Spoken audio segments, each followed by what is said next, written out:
Hello and welcome to the Midwest Guild of Fine Art. My name is Adam O, and today I'm going to be teaching you how to do a realistic portrait using charcoal pencils. And before we get into the actual drawing, there are a couple pieces of prep that we need to do. First off, let's go through what I'm going to be using for this drawing, and it's not much. We're going to be using Strathmore 18-inch by 24-inch paper. You can use whatever paper you want, obviously, but I'm comfortable with Strathmore and I like the texture. The type I'm using is a medium grade paper. I'll be using hard and extra soft charcoal pencils. I don't bother with medium, and you'll see why once we get into the drawing itself. I use a 2.3 millimeter Tombow eraser. I believe they call that a Mono Zero eraser. It acts like a mechanical pencil, and it's just a super fine eraser that we use for highlights. I use a kneaded eraser, Q-tips, a handful of blending stumps, and the type that I use are sharp point, and then I have a couple that are more blunt for larger area blending. We're going to need paper towels and a few scrap pieces of paper.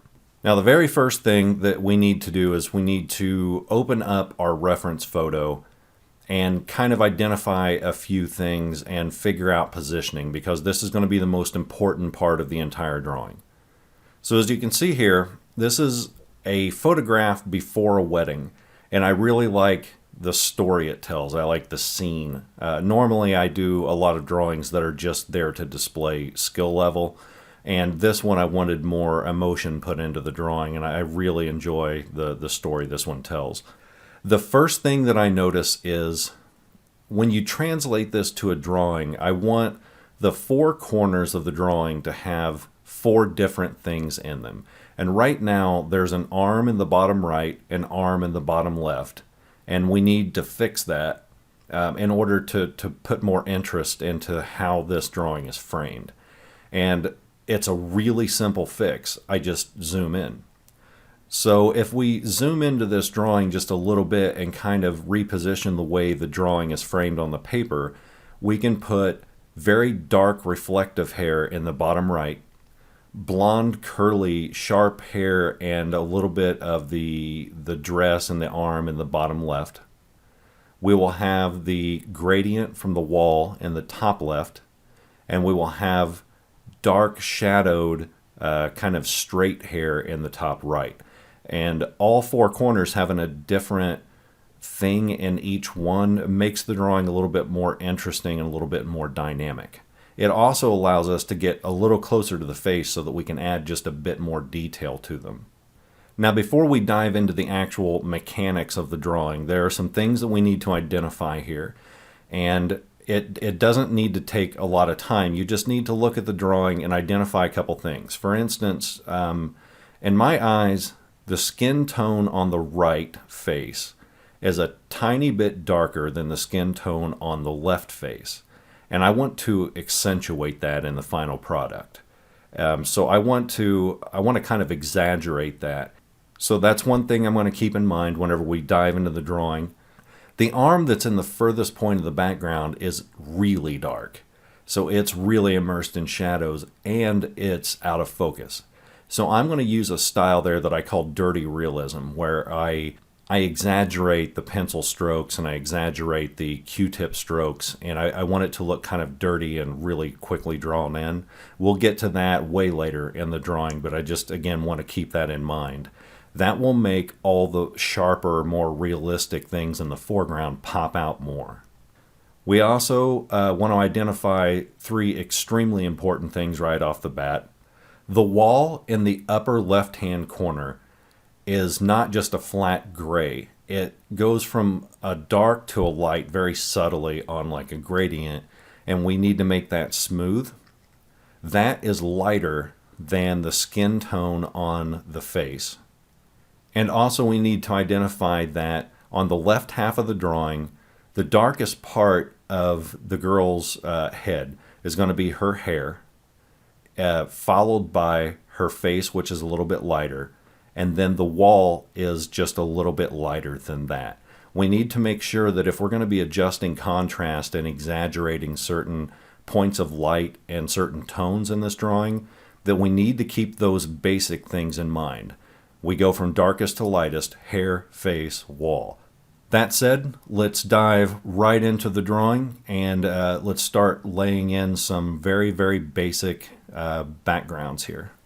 So the very first thing that I want to do here is I want to drop in a little bit of the background in the upper left-hand corner of the drawing. And there are a couple reasons for this. The first is that I want a really good idea of what the background is going to look like as far as tone goes. Also, this background wall is going to butt up against the top of the hair. And so it's easier for me to put in a background and overlap that color or tone into. So it's easier for me to drop in the background and overlap that with the hair and then draw the hair on top of that than it is to do the reverse. So in other words, if I were to draw the hair of the girl, then I tried to put in the background afterwards, then I have to be extremely careful whenever I get to the sharp focused hair on top, and it's a huge pain to do. So what I'm doing here is I've taken a Q-tip, and this particular one was already dirty. If you're using a brand new Q-tip, what you would do is scribble a bunch of dark charcoal onto a scrap piece of paper and then rub that Q-tip in it to get it dirty. Then rub that on blank paper in order to take some charcoal off so you can get a lighter tone. But anyway, I'm taking a Q-tip that was already dirty. I smudged it on the scrap paper to make sure that any really harsh dark black charcoal was off of it, and then very lightly I'm scrubbing in the background and trying to be as smooth as possible here. Now, because I'm fine with the idea of having what I'd call pencil strokes, even though I'm not using a pencil here, you would be able to tell where I scrubbed this in. Since I'm happy with that sort of dirty realism look to it, I'm not being extraordinarily careful here. I want this background to be smooth, but it doesn't have to be perfectly smooth. We're not going for absolute photorealism here. We're going for pretty darn realistic, but we're not, diving into, say, like hyper-realism or whatever. I still want this to look like a piece that's drawn.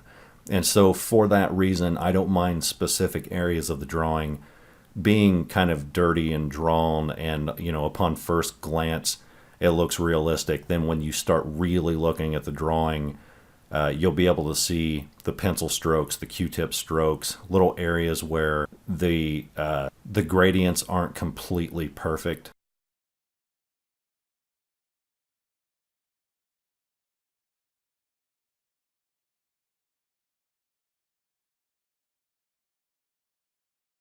Now, once I have this little section of background in place, that gives me a point of comparison. This section is going to break up the white paper, and it's going to give me just a basic gray tone that I can glance up to and say, all right, compared to that gray tone, this other gray tone needs to be this dark.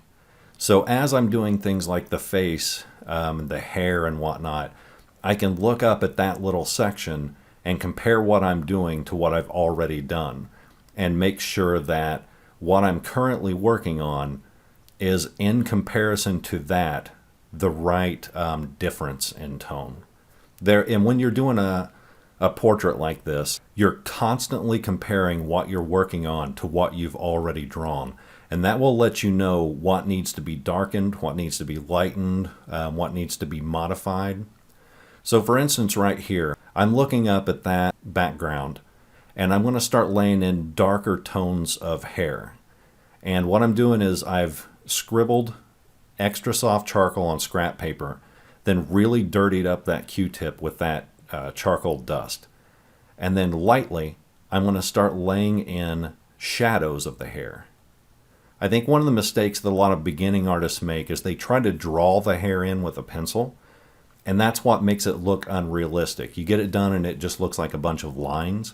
That's not really how we want to treat hair if we're going for photorealism. Think of hair not as individual strands, but as very large blocks of shadow. And then those individual strands will have their own shadows, but sporadically. We want this to be mostly shadow, and then we can start sharpening it up with, shadows of clumps of hair, little highlights and stuff. So that's what I'm doing here. I'm putting in a basic background, like a block of charcoal to work off of. And even here, I'm doing it too light. And that's for a reason. I don't want to go too dramatic on this right off the bat and accidentally get it too dark. So what I'm doing is I'm giving myself a safety net. I start light and I lay in the background. Then I go back and refine that over time. We'll come back to this hair, I don't even know, a dozen times, maybe even more by the end of this drawing. And even when we're doing touch-ups, we'll go over it again and darken up the places that need to be darkened. So right now it's just, here's the basic blob of shape that this hair is going to take, and then we refine it later. Now, while I am doing this, there's a little trick that you need to keep in mind. If you're wanting to do photorealistic human portraits and you're just starting out, this is not for like master level artists, but this is for like beginners, intermediates. If you want it to look more realistic from the very beginning, choose a face that's shot from the side.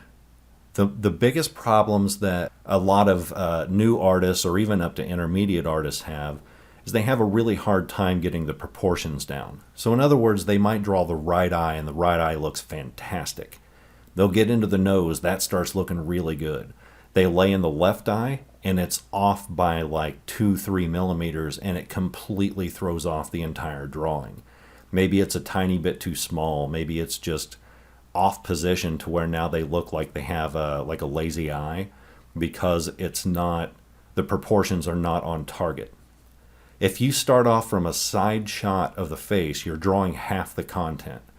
And you're only getting the side view of the nose, you're getting the side view of the lips. The eyes are extremely easy to draw because you're not drawing a full frontal pupil and iris. You're drawing basically just kind of an almond-shaped dark splotch with a little highlight in it. Those are much easier to make realistic because there's much, much more flexibility and there's a lot more room to wiggle and a lot less area for mistakes.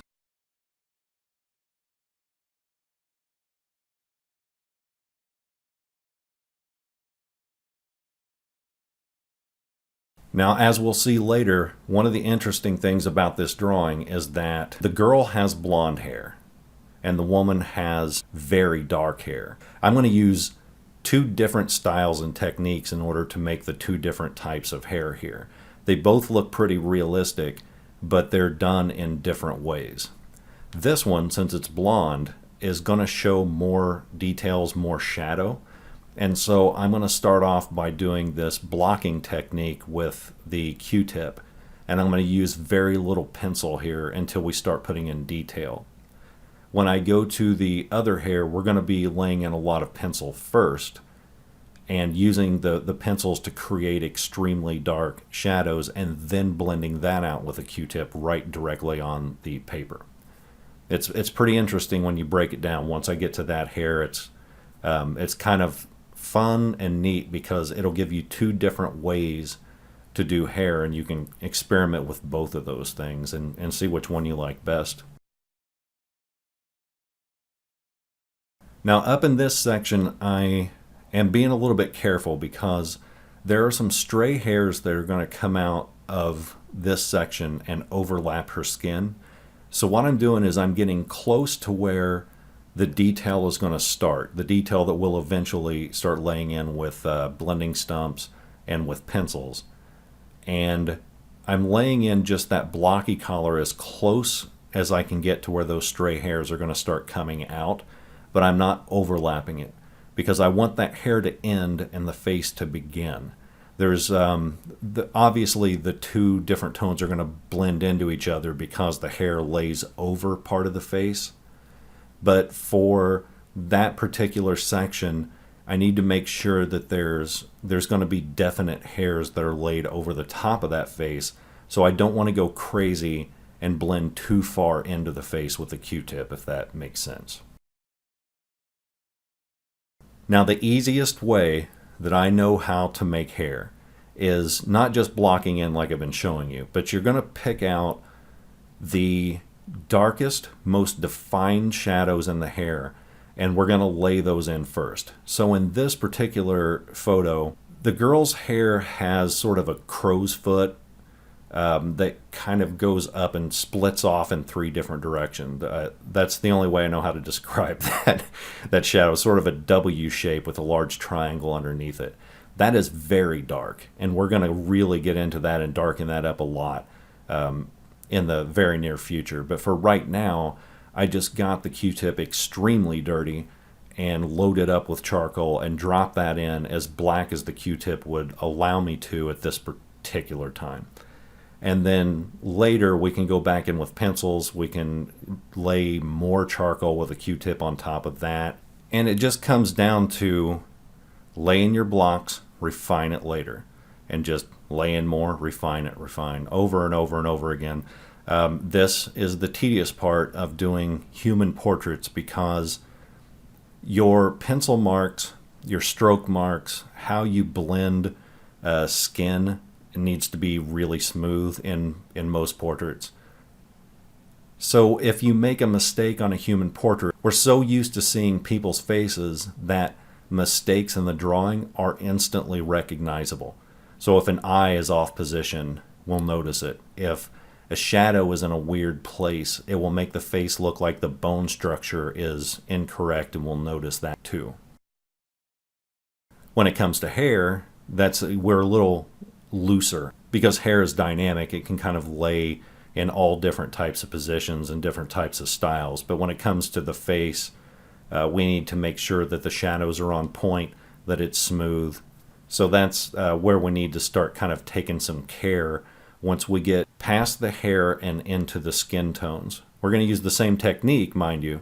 We're going to lay in our shadows lightly, and then we're going to build on top of those over time and refine, refine, refine. So now I'm going back into the hair again, and I'm not just laying in the background, I'm also kind of defining shapes and picking out those super dark shadows and laying those in with a Q-tip helps me define that shape. It gives me a landmark to let me know where I am in the drawing. So when you're drawing hair, it can be super easy to kind of lose track of where you are in the drawing versus where you are in the reference photo. And putting in those super dark landmark type shadows will let you know at a glance, okay, I'm right here. In the reference photo, there's the little crow's foot shadow, and to the top left of that, there's another tiny little streak shadow. It kind of gives you a map to read so you don't get lost in, those thousands of strands of hair.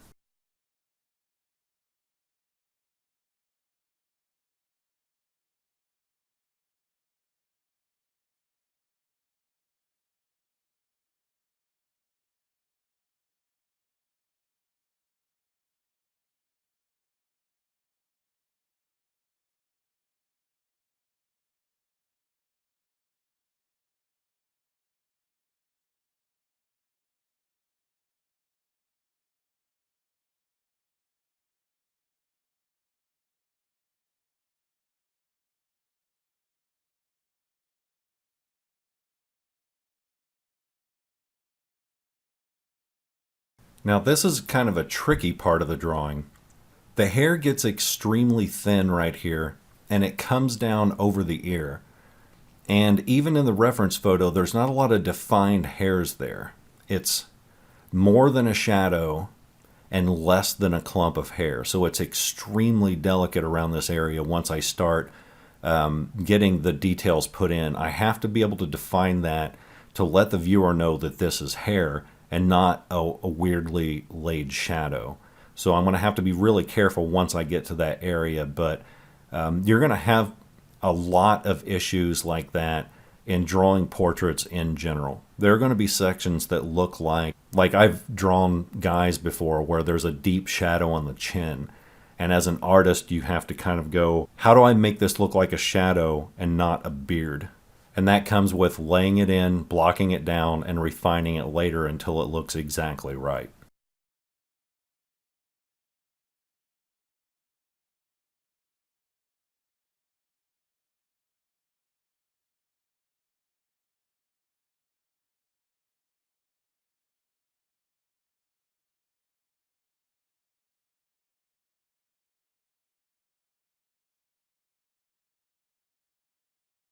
And now we're going to go back up into the top of the hair and darken that up a little bit more. So now we're starting to do just a little bit of refining here to make sure that the darkness of the overall hair is going to match in relation to the rest of the shadows.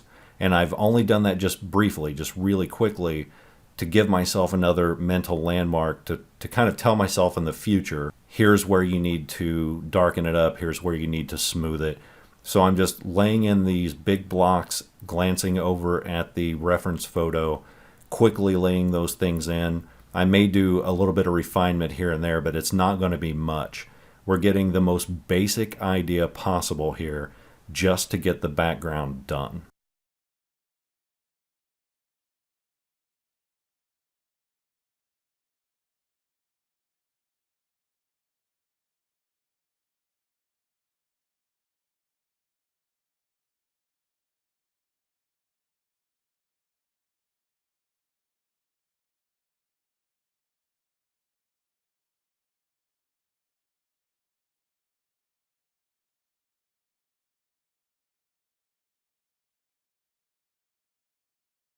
Now, one really important thing here, as I'm laying in these little basic shadows and these little blocks of charcoal, I'm not just filling them in with just a generalized stroke of the Q-tip.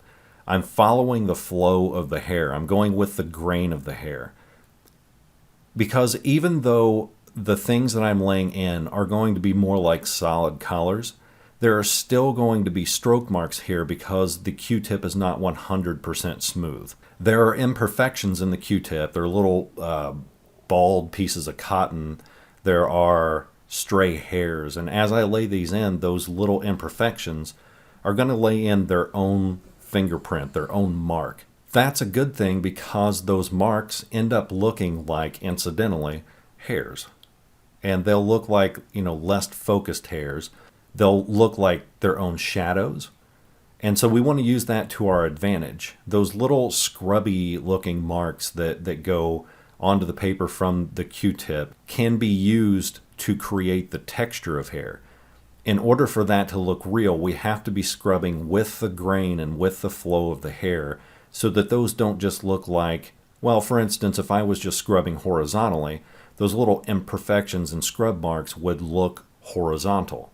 And since we know hair doesn't, grow horizontally, at least not in this area, it would look weird and out of place, and it would look wrong.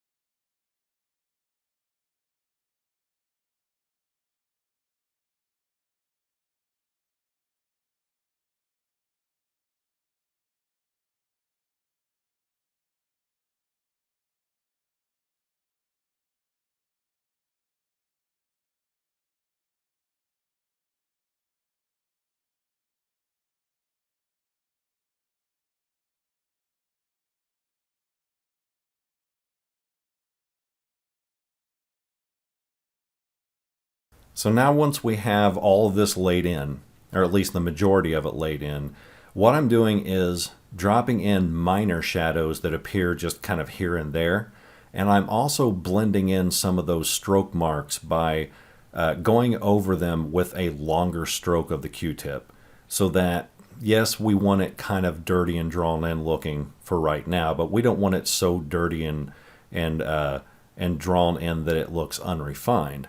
So we're going to blend that in to create a little bit more smoothness. Then we can jump over to these individual clumps, these individual strands that go from her temples down across her ear. They make these big swooping motions because her hair's been curled, and she's young, so it's just kind of pulled back over her ear.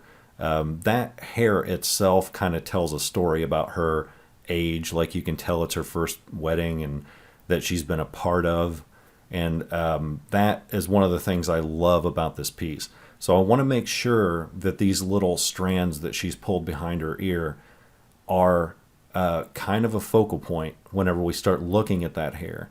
I don't want those to get lost in the rest of the hair, so I want to make sure that I turn those into landmarks now, so that I don't forget later down the line that this is a piece of the drawing that is interesting to me, and it creates weirdly a sort of a nostalgia or an emotion to the drawing that I don't think is quite there without it.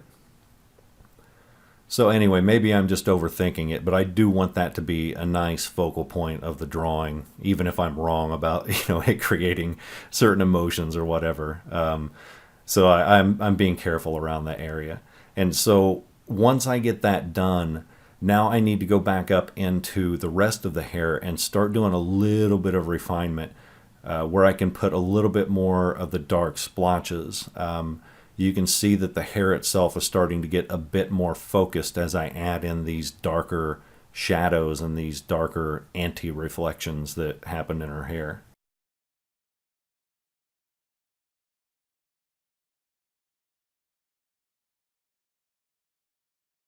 Also, I'm fully aware that anti-reflection is not a word. It's one of the weird things that helps me visualize pieces of a drawing that are, let's say you get a reflection of a wall that's extremely dark into a really reflective object. I know that's a reflection, but it's not a highlight. It's a reflection of a shadow or a reflection of a very dark object. To help me visualize that whenever I'm doing a drawing like this, I kind of mentally refer to those as anti-reflections. They're not a shadow. I mean, they are, but they're more of a reflection than a shadow, at least in my mind. And that's one of the things that helps me make hair look realistic, is figuring out different ways to visualize and different perspectives to think about hair. So for instance, if we start thinking of hair as individual strands, it becomes harder to draw them, because you start thinking of, it's like if you tried to think of a body as a collection of atoms. I mean, technically it is, but we're not drawing it atom by atom. We're drawing large blocks of tones and colors and shadow. We're not thinking of an arm as a group of cells. And we do the same thing with hairs. Hairs are not individual hairs that we're drawing. They are groups of hairs that make a larger block of shadow. So if you can get away from that idea of hairs being individuals, I think that perspective helps shape the way you draw them. So for instance, right now I'm working on some curls that happen at the bottom of her hair.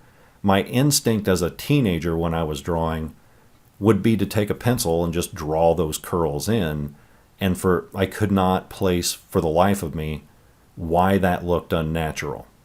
Then when I got older and I started learning how to drop in shadows first and then refine those later, suddenly the hair that I drew started looking like hair. And one of the ways you can kind of visualize that, at least mentally, is if I were holding up one strand of hair, let's say a foot in front of your face, you would recognize that as a hair because you could see it. But if I step back 10, 20 feet, suddenly that hair disappears and it looks like I'm holding up nothing. Because I'm back so far away, your eyes can no longer register that hair. It's the same thing in that photograph. Those hairs kind of blend into each other and you lose track of individual hairs because your eyes on the camera can't process those. The only things that stick out as what appears to be individual hairs for the most part are hairs that break the flow, that break the smoothness of something else. So hairs that go across the face.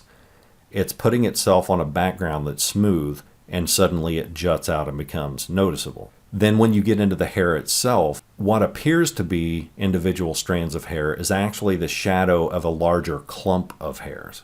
So there may be 10, 15, 20, 100 hairs that kind of group together to create a larger mass, and that larger mass gives off a shadow. And that's kind of what we're doing here, is we're laying in those very large shadows of larger clumps of hair. Then we're going to go back and refine that a little bit later using blending stumps, pencils, and whatnot. But right now, we're just looking at the hair as an overall shape. There's a circle here, a triangle there. We'll lay in these little curls that come in as one mass, as its own shape, its own entity. What I'm working on there is one of my favorite parts of the hair. It's where she's got it kind of balled up in sort of like I call it a wedding ponytail. It's just kind of like a fancy ponytail that's bald and curled. And those throw off these really cool shadows and really cool reflections. To get those, I started with a good base, a good foundation, where my strokes stopped being down and swooping, and they went inward on the curl. So you can see they're horizontal in nature. That's in contrast with the rest of her hair. So once I get the defined shadows and the refinement in there, it will the two directions of hair will contrast with each other, and the brain will go, okay, that's a balled up ponytail, rather than that's a weirdly placed shadow or that's a mistake in the strokes. The brain will recognize that as a balled up ponytail. Now I'm doing something here on the top that I'm not a big fan of. I think in the future I'm not going to do this. There are two horizontal areas where she has a clump of stray hairs that go back, and I'm drawing around those to create negative space in order to drop in those clumps of hair, those horizontal streaks later. Now it looks fine in the finished drawing, but I don't think the technique is all that great. I think it adds time to what I'm doing because then I have to be super careful around those areas. Had I thought about it at the time, what I would have done is lay in those basic block shadows first, and then went back in with a Tombow eraser at the end and added in those clumps of hair that way. It would have been a little sharper, and it would have been way, way easier to do because then I'm just lifting charcoal off rather than trying to sort of color around those things. Again, I'm fine with the outcome, but at the time it probably would have saved me about 20 minutes worth of shading and drawing and very careful placement.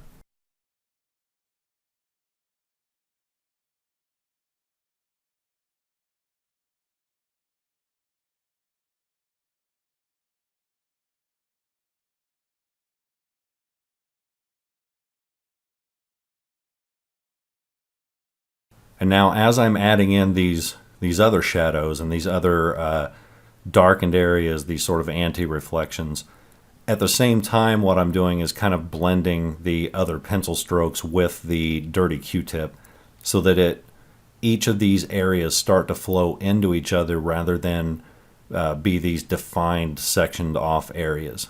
Because for the most part, when you're doing this background layer, those shadows aren't just going to stop at a sharp point. They're going to kind of fade into the other areas because hair is slightly transparent, especially blonde or sandy blonde hair. And the clumps of hair roll like a cylinder. I'm not talking about individual hairs, but even the clumps kind of take on this cylindrical form where the shadows will be gradual rather than just stop at a sharp edge. So blending those is kind of important at this point. If you have a good foundation like this, your details will stick out like crazy and become more realistic, but you have to have a very good foundation like this first in order for your refinements to have something to contrast to and something to stick out on.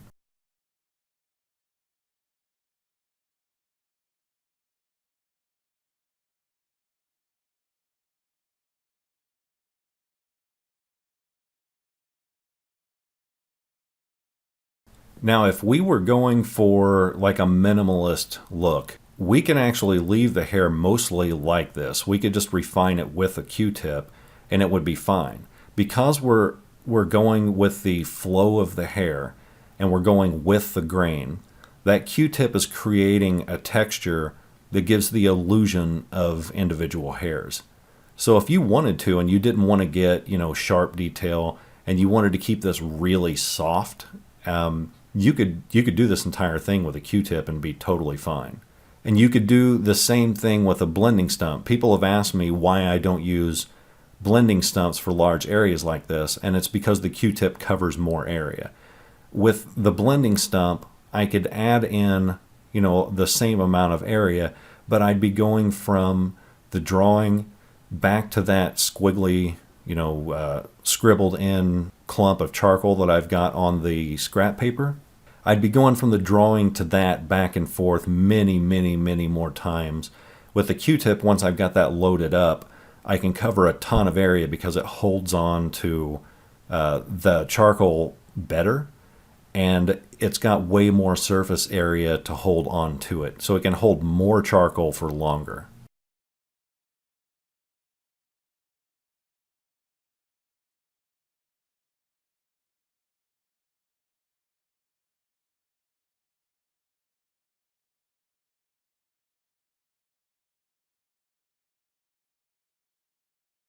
Now right here you can see I'm working on this curl and the hair changes direction. So I'm making sure that the strokes I use with that Q-tip go with the direction of that hair, and that's what's going to make that look like a curl rather than a shadow. There's another curl right to the right of that. I'm doing the same thing. Go with the hair, go with the flow, and then we can refine it later.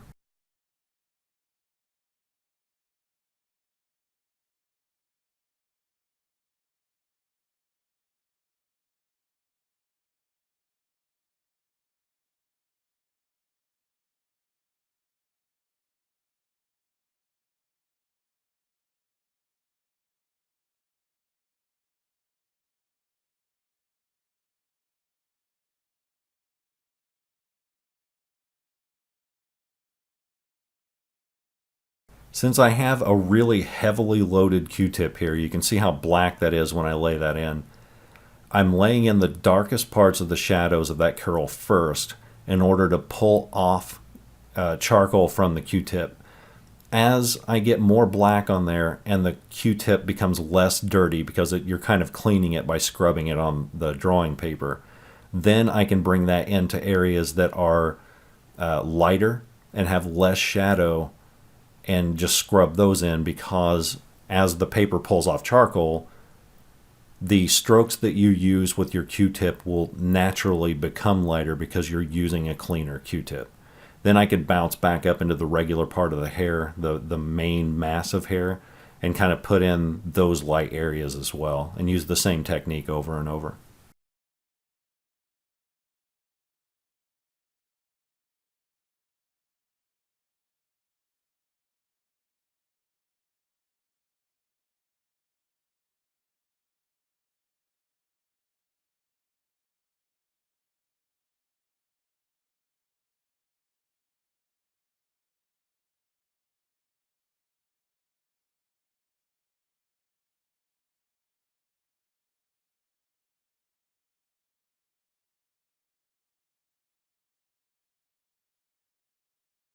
You can see me kind of take these little practice swings before I get down there with those curls.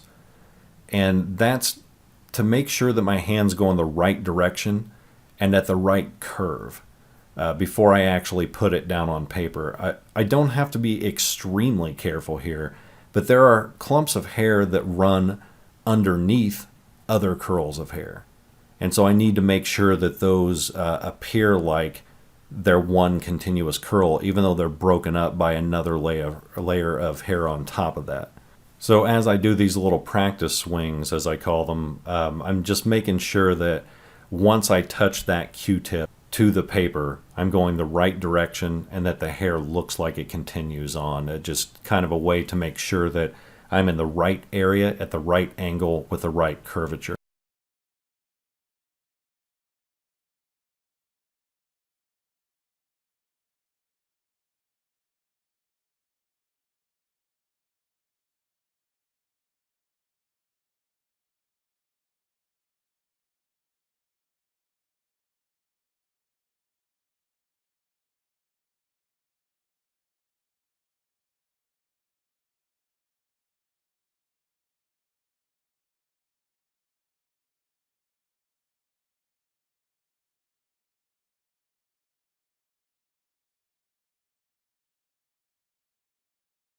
So now that we've got the really dark shadows laid in along the top of the head with the little crow's foot shadow that happens to the left of the ear, now we can start laying in mid-tone shadows and minor shadows that happen all throughout the hair. So that is just going to be glancing at the reference photo, getting a pretty good idea of where these little breaks and these little clumps of hair start to make themselves known, and dropping those in here and there with the Q-tips.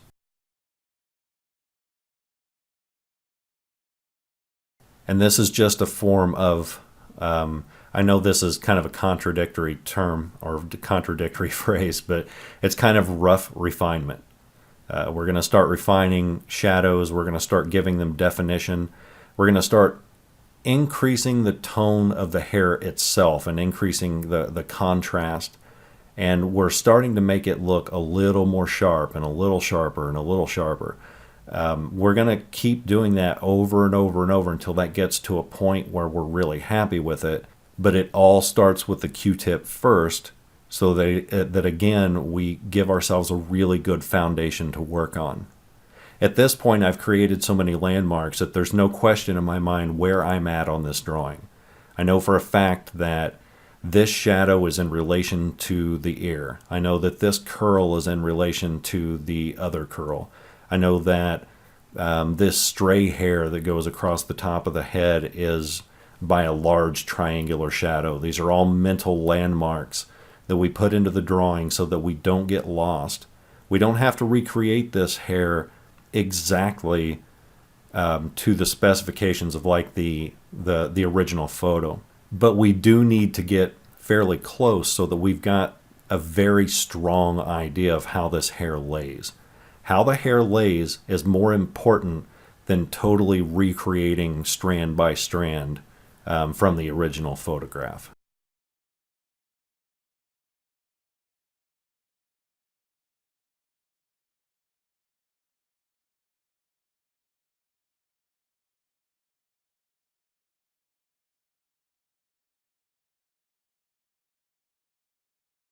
So now we're going to get into laying in skin tones, and now we have to be really, really careful.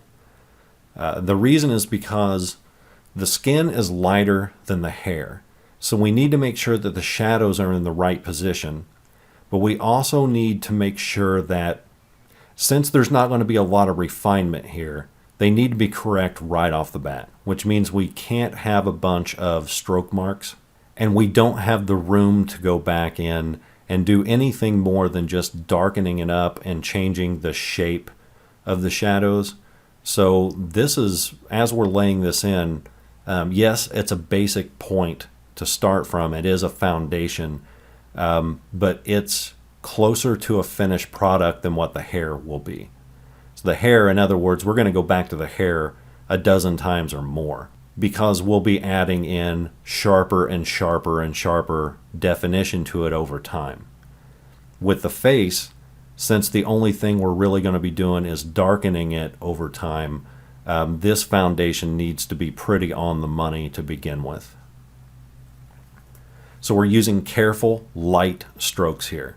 I'm barely touching the paper with this Q-tip because if I scrub too hard and I take off a large amount of charcoal here and I create a large black smudge, Then I have to start putting a kneaded eraser to the paper.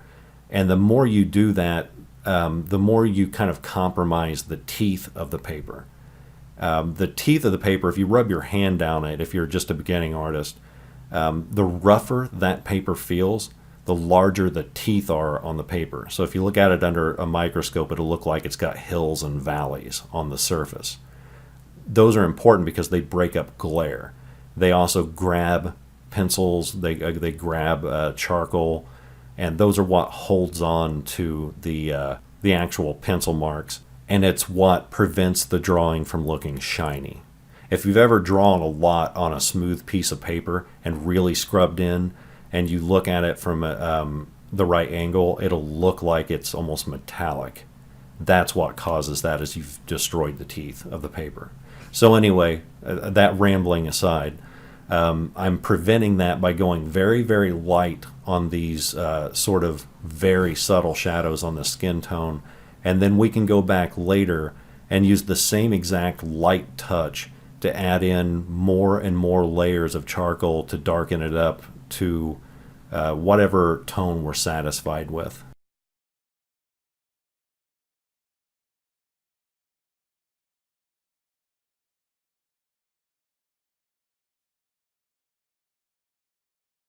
Now keep in mind what I said earlier about identifying the fact that her skin tones are darker than the wall behind her.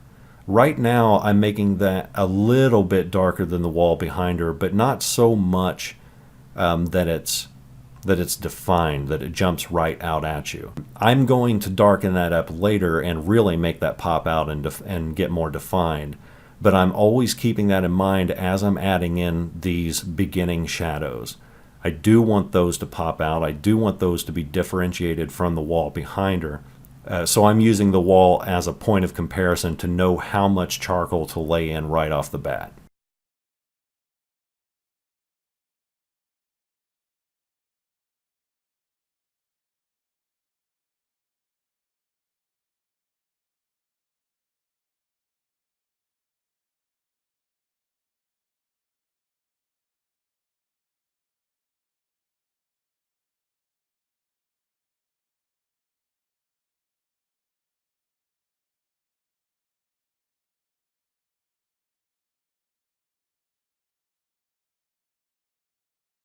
A buddy of mine named Kev, he's in the art guild, which I mention in all my videos. If you want to join the art guild, it's absolutely free. You don't have to be a master. You can be any level of art that you want. Totally free. We've got a Discord where we hang out and exchange ideas and talk about art and techniques and the business of art and all that. But Kev is one of the founding members of the Midwest Guild of Fine Art, and he was mentioning in one of his videos that he has a lot of trouble drawing young faces, and I know exactly what he means, because young skin for the most part is way, way smoother than adult skin. Adult skin develops texture not just with wrinkles, but their pores get more defined. They cast shadows in different ways as they gain and lose weight in, say, the cheeks and the jawline. The nose gets more defined as you get older, and there's a lot more texture in older faces. Younger faces like this, and I can't remember her age at this time. I think it was around 7 or 8 maybe, but her face was young and extremely smooth. So the shadows on her face are going to be much less defined than on the adult face in this drawing. That is extremely hard to pull off because you do have to differentiate between shadows and the lights and highlights on her face. But they're so subtle that sometimes they're hard to see unless you really look at the drawing for a long time. We need to make sure that we're maintaining that subtlety when we're doing the skin tones on the girl. Otherwise, if we differentiate that too much, it's going to look like her head has these large protruding lumps where the highlights are. So as we do subtle, gradual blending from the shadows to the light, it should look more overall gradual rounded. Now the eye is one of my favorite parts to draw in any drawing because they're the thing that you can make the most realistic when you're first starting to learn how to draw. I mean, when it boils down, it's just a circle with a darker circle on the inside, throw a few lines in there, erase out or draw negative space for the highlights, and it just looks reflective and it's super, super easy to draw. It's why when you go to Reddit into their drawing section or their art section, you get a lot of people who draw just one eye and they'll post that. That's a big thing that especially a lot of teenagers do because it's easy and it looks cool. Now, drawing it from the side is even easier, but you have to be super careful with your shadows here because you don't have a lot of detail to work with. You're having to make an eye with a lot less of the eye in it, if that makes sense. So we're going to draw in I'm using hard charcoal here rather than extra soft. And I'm drawing in the top eyelashes, a little bit of the bottom eyelashes, and then since you're seeing her eye from the side, it's just basically a kind of a thick line right at the end to make like a sideways triangle. Then we don't leave the white of the eye white. And start going to, like, say, Google image search and look at a bunch of black and white photographs of people, celebrities or whatever. The whites of their eye are sometimes even darker than their skin tone because the eyelashes are creating shadows. The lighting of the image itself is creating shadows. And our mind only thinks of that as white because it's kind of embedded in our heads that the eyes have a dark part and a white part. But in reality, the whites of the eyes in a lot of those photographs are actually a very, very dark gray. And that's what's happening here. The eyelashes are going down, casting a shadow, and it makes the quote-unquote white part of her eye actually a pretty dark gray color.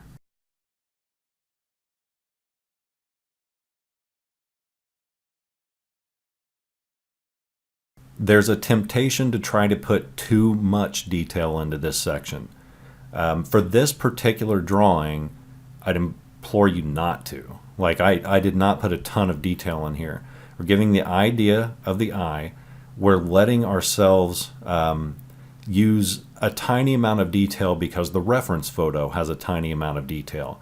If we try to modify that too much and put in a ton of detail into the eye, what we're going to end up with is a drawing that may look realistic, but it'll be what I kind of call comic book realistic, where it looks too drawn.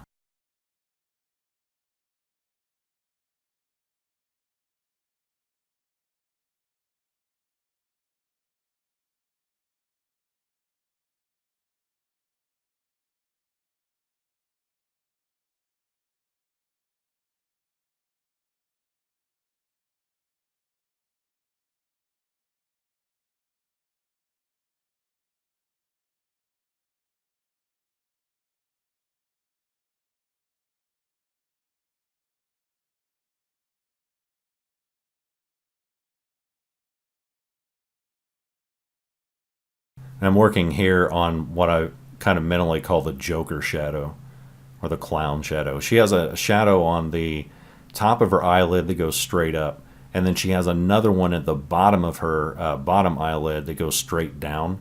And so it has a really cool, like, supervillain look to it when you first start adding it in.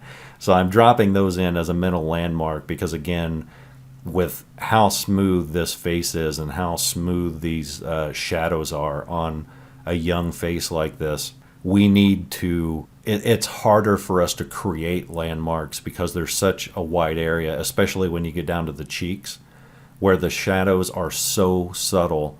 It's very, very easy to lose where you are within that giant section of skin around the cheeks. This is a little easier. I made the landmarks using, those shadows above and below the eye, and we'll refine those later, but that's kind of a gift landmark that the picture gave us.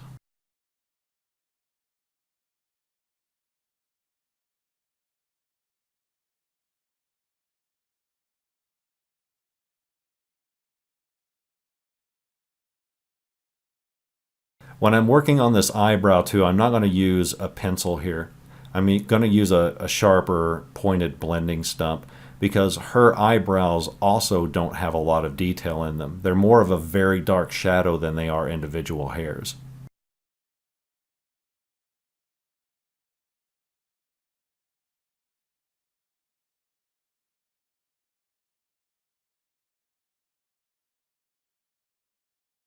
So I'm going to treat her eyebrow kind of the same way as we did the hair itself.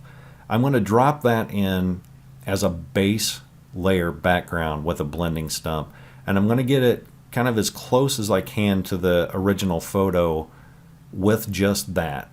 Then we can go back and add very, very subtle single line marks with a pencil to kind of define stray hairs on an eyebrow. But at that young, and with the photo being the way it is, this is another section where, again, I'd not put too much detail in that. Because the original photo doesn't have a lot of detail, we don't want to go so far away from what the photo gives us and try to add definition and then turn it into something it's not. Too much definition in that area and too many, straight lines, it's going to make it look unnatural. Now on the eyelid, there's an extremely subtle shadow that happens on there that it's almost like a triangle that kind of swoops off of the eyelid and down toward the corner of the eye. And as we get more of this drawn, I'm going to refine that and make it a lot smoother and a lot more subtle. But again, I'm giving myself a landmark by exaggerating that shadow now, so that I know the shape of the shadow overall. So in other words, I'm not perfecting that shadow yet. I'm leaving a lot of white area in that background to give it a bunch of contrast, so that whenever I look at this drawing, especially at a glance, I'll see that triangular shadow pop out, and that will let me know how to refine that shape and how to morph it at a glance, rather than if I did it completely and tried to finish it all at once and add in that background and all that, that subtle shadow would disappear for me mentally.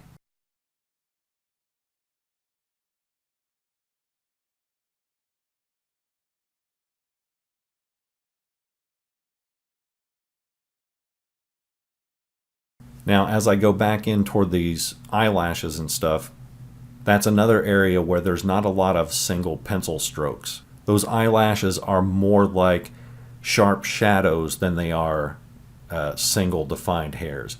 So I just went over that with that blending stump in order to kind of soften those up. Then I'm going to give a light outline of the bridge of the nose to help further define the shape of the face. And with that blending stump, I'm going to start very carefully laying in some of the darker, more subtle shadows for, again, another sort of high contrast landmark, so that I know. I keep mentioning this. Let me explain what I mean. I know you know what landmarks are, but when you're dealing with shadows that are subtle, that flow into the natural skin tone and the natural highlights, and it's hard to tell where a shadow ends and where skin tone begins and highlights begin, concentrate, or at least I concentrate first, on the shape of the actual shadow first. Then I can blend out from there.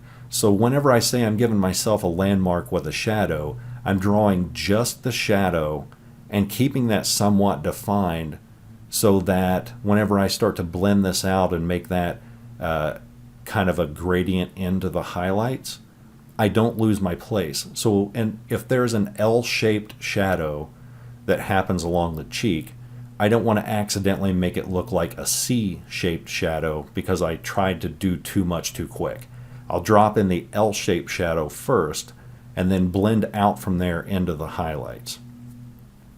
That way, when I go back into this drawing, at a glance, I will be able to look down at, say, the jawline and go, there's the L-shaped shadow. Now here's where I go from there.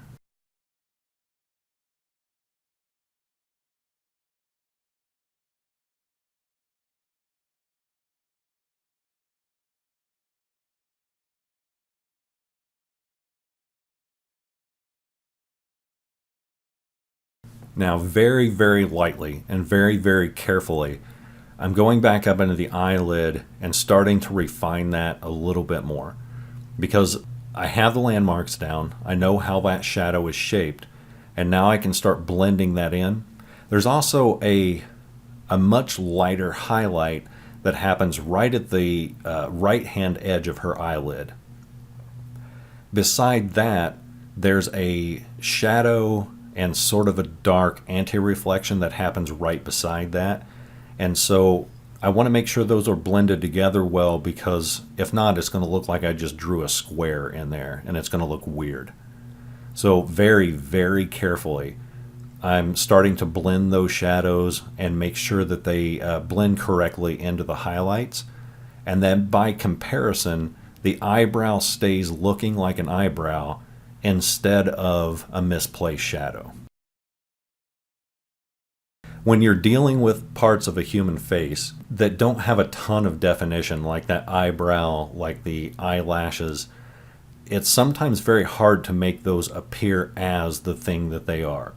So if the eyebrow doesn't have a ton of definition and we don't have a bunch of drawn hairs, meaning strokes with a pencil, we need to make sure that that still looks like an eyebrow and not like a horizontal shadow. That's why we lay in a base background first and refine it later. We turn it into the thing we want it to become.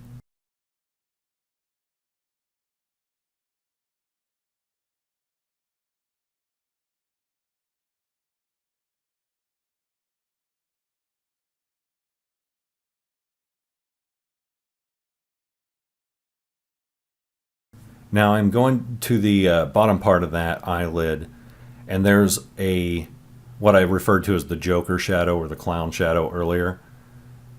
I'm making sure that's at the right angle. That one tiny little shadow that's below her eyes completely defines the shape of her cheek, because that is basically the apex of the cheek from the position of that camera.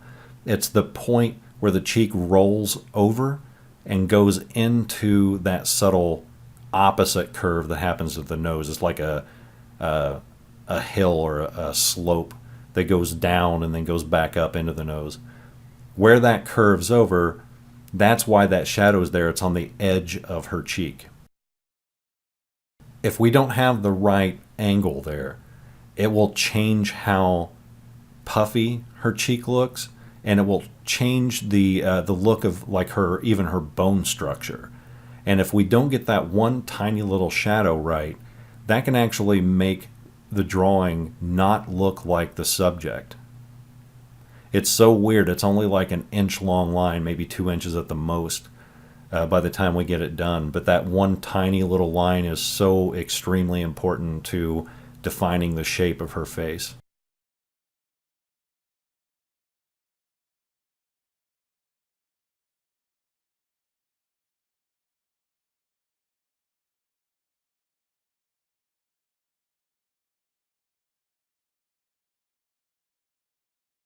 Now, normally, I would tell you the number one rule I've learned in drawing is to never draw an outline of the skin, because we don't really have that in real life.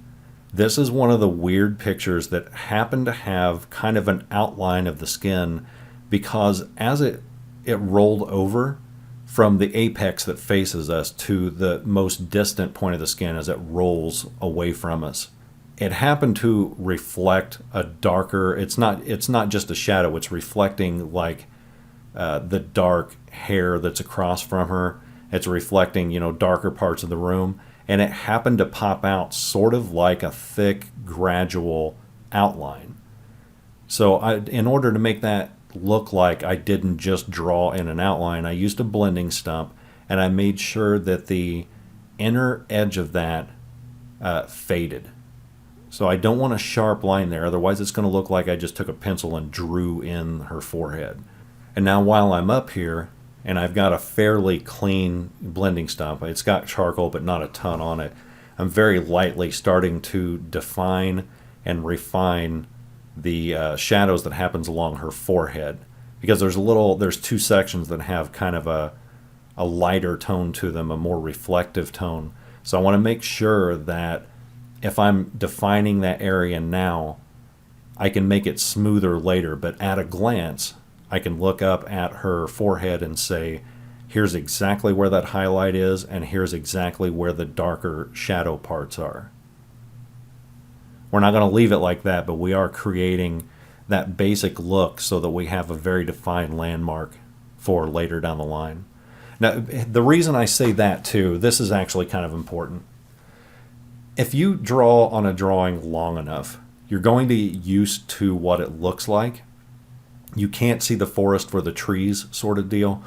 You kind of lose perspective in knowing what needs to be darker and what needs to be lighter. But if you walk away from that drawing for at least an hour, and I usually do it overnight, I just let it set for a full day. When you come back to that drawing next with fresh eyes, the things that need to be fixed in that drawing will pop out immediately. You'll be able to look at that and say, that's way too light. I need to darken that up first thing. That's way too dark. I need to settle that down a little bit. Or the position of the eyes are off. I need to fix that right now. Letting that drawing sit will give your mind enough of a break from it to where the unnatural, difficult, incorrect spots pop right out the next time you see it.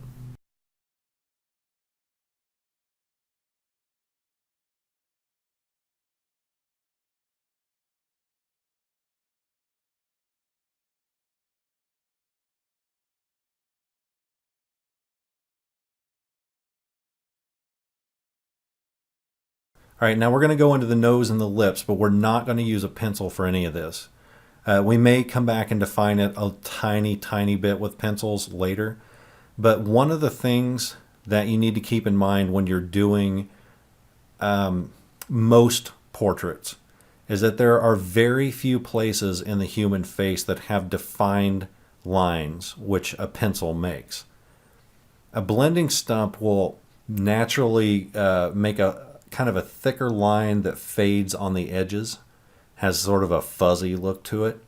And that's what we're trying to do here with the nose. The nostril is not like a drawn in thing that has defined sharp edges. Not in this one.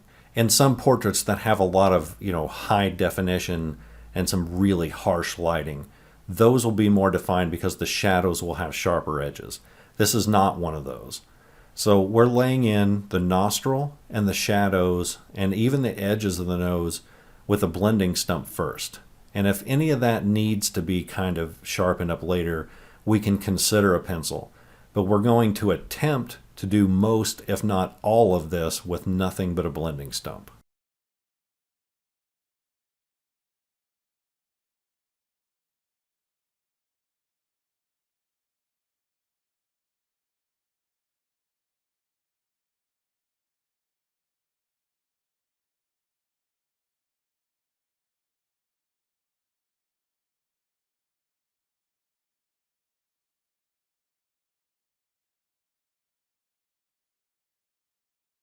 Now, the shadows that happen around a nose are some of the most important shadows in a human portrait. There's a lot of reflections that happen on a nose, even if you don't notice them dramatically in the reference photo or in the portrait, they happen. And it's always at kind of the highest point of the side of the nostril, the tip of the nose. Those are more prone to show reflections because they protrude more. But a lot of the times those reflections, they're very subtle. More important than those reflections are adding in the base shadows first, because we can always come back and modify the reflections later.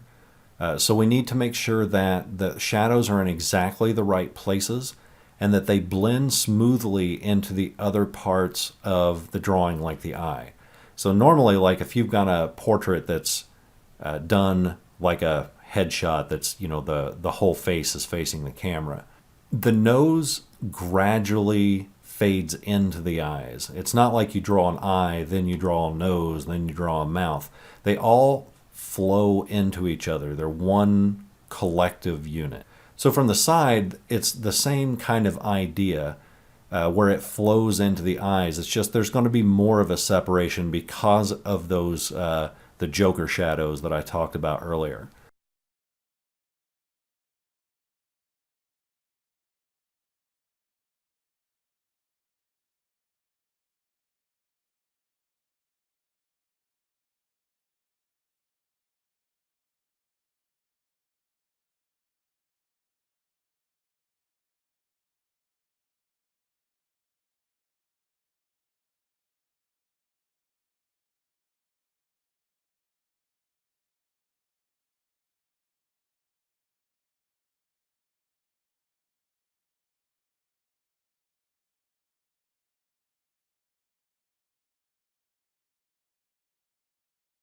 So we're going to make sure that the nostrils have the right shadow so that they have the right shape.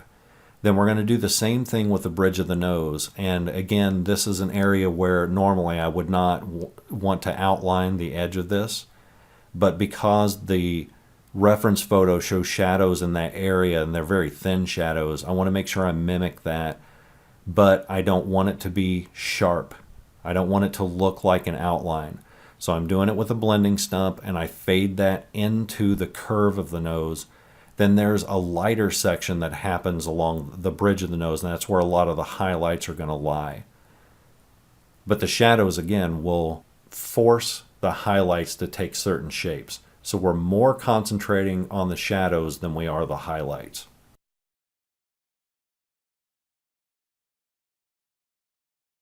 Now there's the secondary shadow that's the kind of the secondary part of the cheek. It goes from the corner of where the nostril meets the cheek and it goes down. All I want to do in that area is make sure that has the right angle. So I laid it in very quick and then I moved on to where the bottom part of the nose curves down into the lip.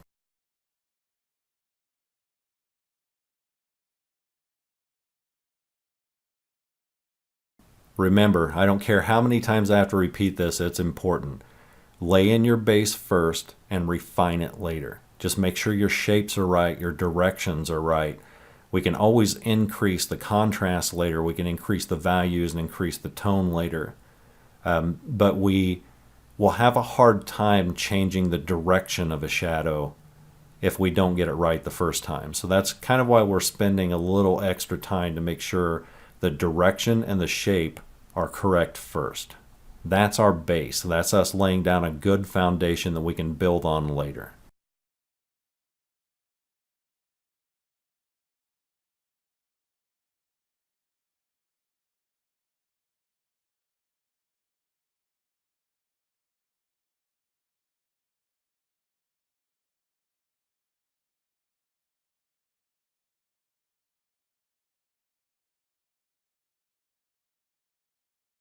Now, what a lot of beginning artists do is they see the nostril as like a hole. And so they picture it in their mind as a hole, as like a circle. And that's not what it is. There's always going to be a part of the nostril that has a deeper shadow than the rest. And then it fades from there down into the rest of the nose. So we're not going to draw a circle and then just fill it in with black pencil. Again, there are reference photos that will be kind of like that because they use very bright, harsh lighting, which creates very dark, harsh, or not harsh, but very dark, defined shadows. This is not one of those. Those tend, to me, to look more unnatural than a photo like this that has a lot of soft tones in it. So it's all about perspective. Don't think of the nostril as a hole that's in your head. Think of a nostril that it's just a shadow, and that's it. Try to replicate the shadow and not the object.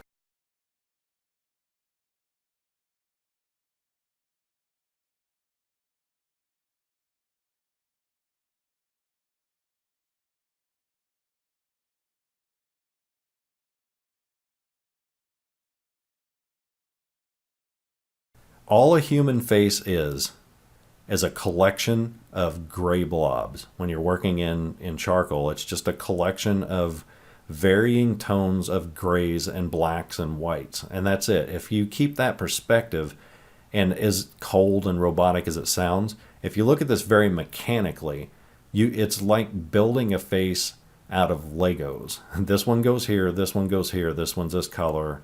And so that's all we're doing. We're looking at a single shadow in the forehead as being like an egg shape or an oblong. We're going to, drop that in there as its own entity.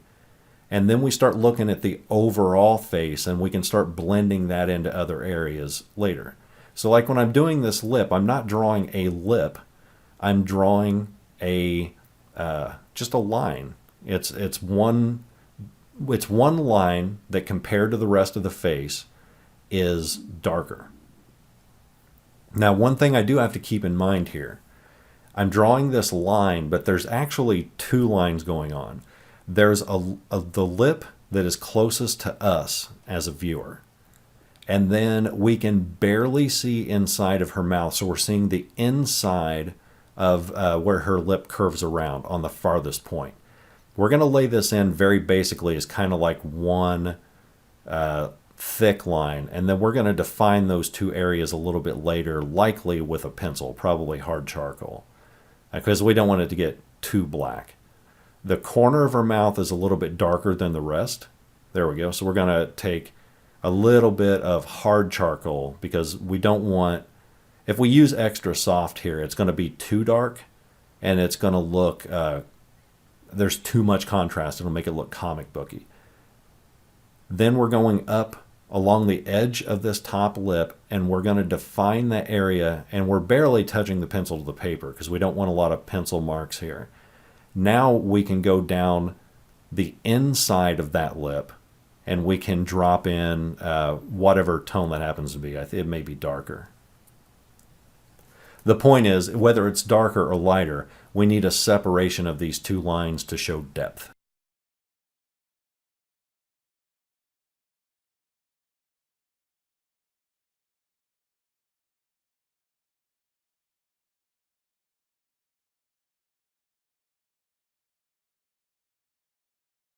Now, very lightly, I'm dropping in the outline of that lip that curves, the one that we can see inside of barely.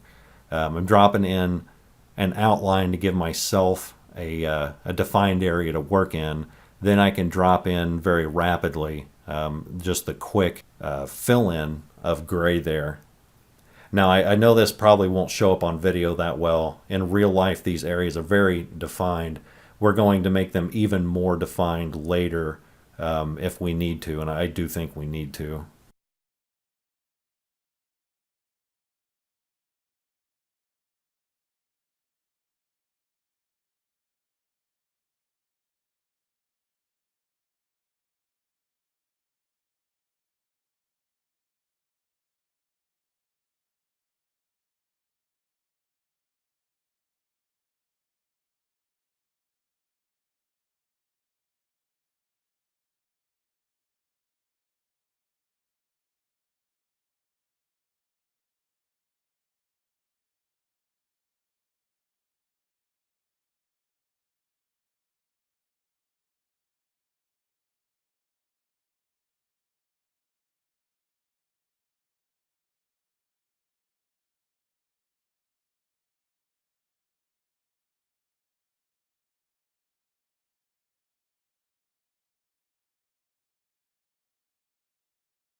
Now, the thing with her lips is, on that top lip, that's not a single lip that you're going to see. I'll define that out a little bit later. She has very thin lips, and there's one part of the lip that faces us, and then you can barely see inside of her mouth when you get toward the furthest part of her mouth. So it's almost like an upside down U shape.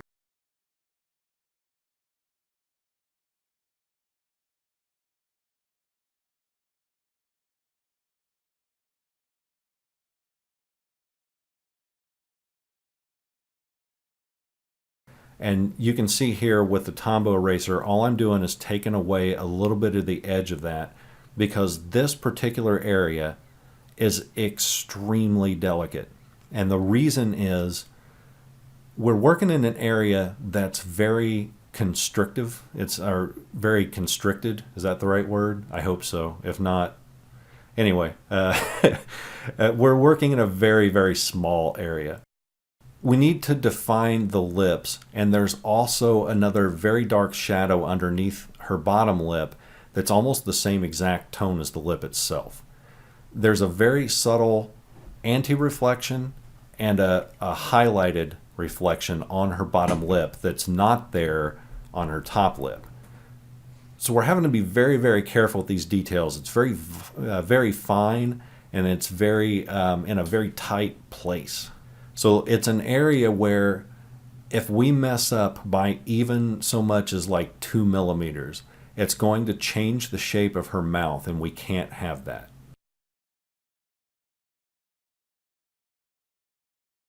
It's one of the drawbacks to doing a side view like this of a person.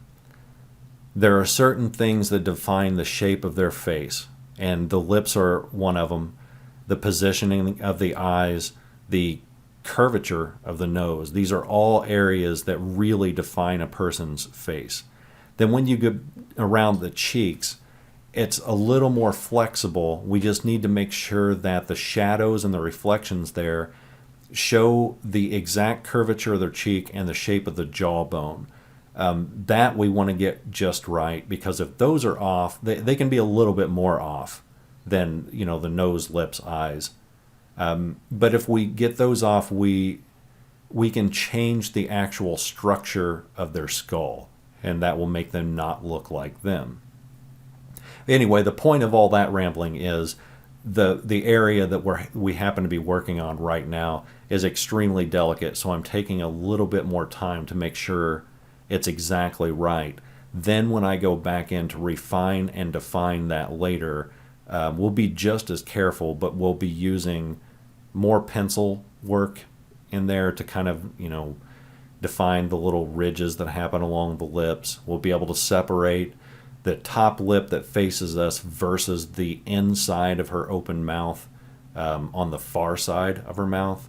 We'll be able to define the shadows of the nose and the eyes a little bit more. So even though this is starting to look a little bit realistic, this is all just base layers right now.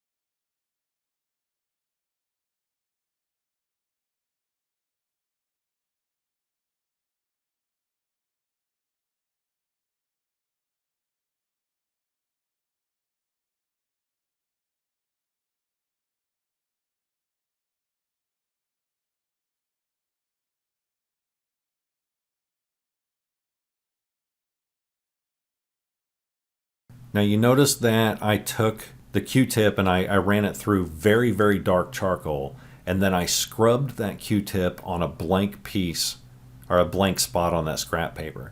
That was to take off a lot of charcoal so that it's not overpowering. Even after doing that, after taking off some charcoal, I'm still barely touching the paper where I'm adding in this first layer of shadows along her cheeks. Because we want that to be dark, but we don't want to go, if we go too hard, we're going to make splotches, which is what happened there. I had to take the kneaded eraser and take out a little dark splotch. Then I take the clean side of the Q-tip and I blend that all together with that clean side.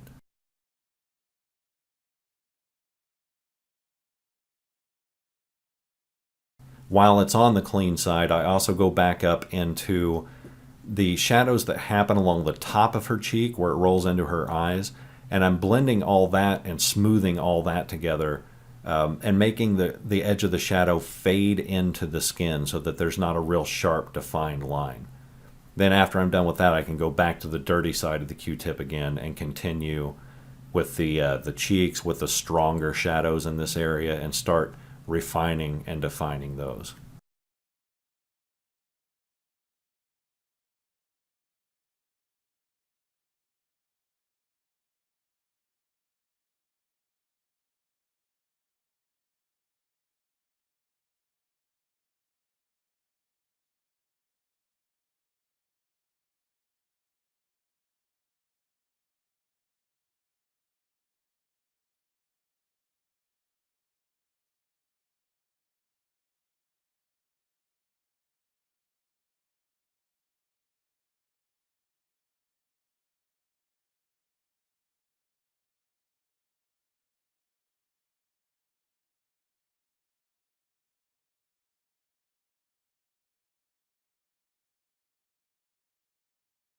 Notice how careful I'm being along this eyelid.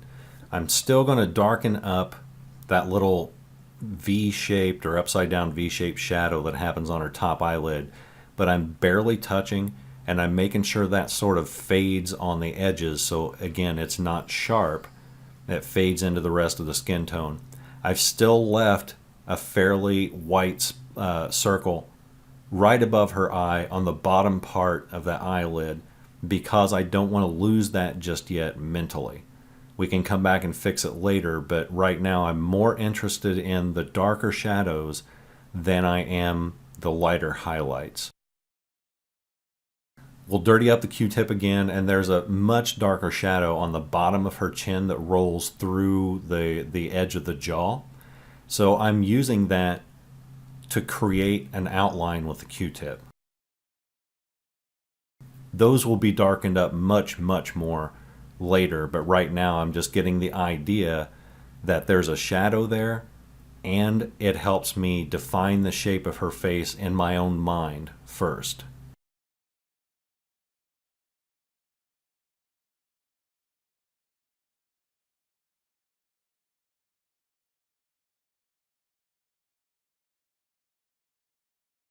Since her head is tilted upward, the bottom part of her jaw, the skin from the bottom part of the jaw that goes into the neck is more of a slope than it is in a normal portrait, which like there's a defined line between the chin and the neck.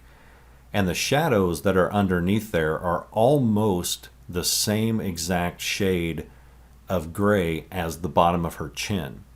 But they're just defined enough to where we need to make an extremely subtle definition between those two areas. That gets extremely touchy and very delicate once we get down there. But for right now, I'm not worried about the neck. I'm not worried about the skin that goes down from her jaw to the neck.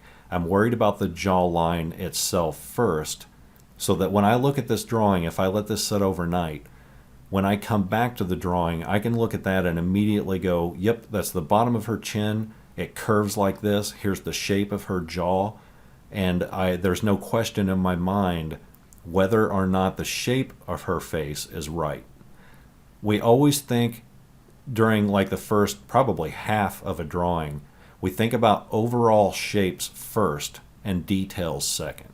Because if that foundation is wrong and those shapes are incorrect, we've just wasted a ton of time because the person's not going to look like the person.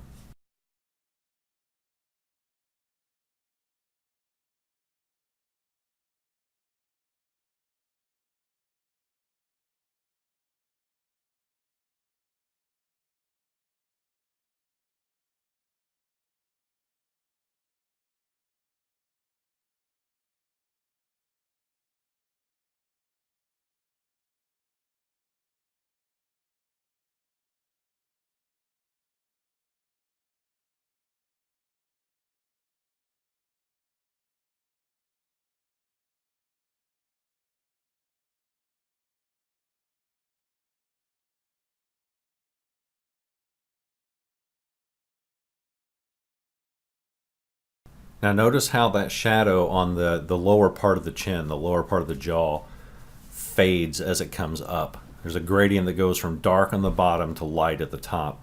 I'm going to define that even further later, but for right now, I want to, again, just give me the idea that that fades upwards.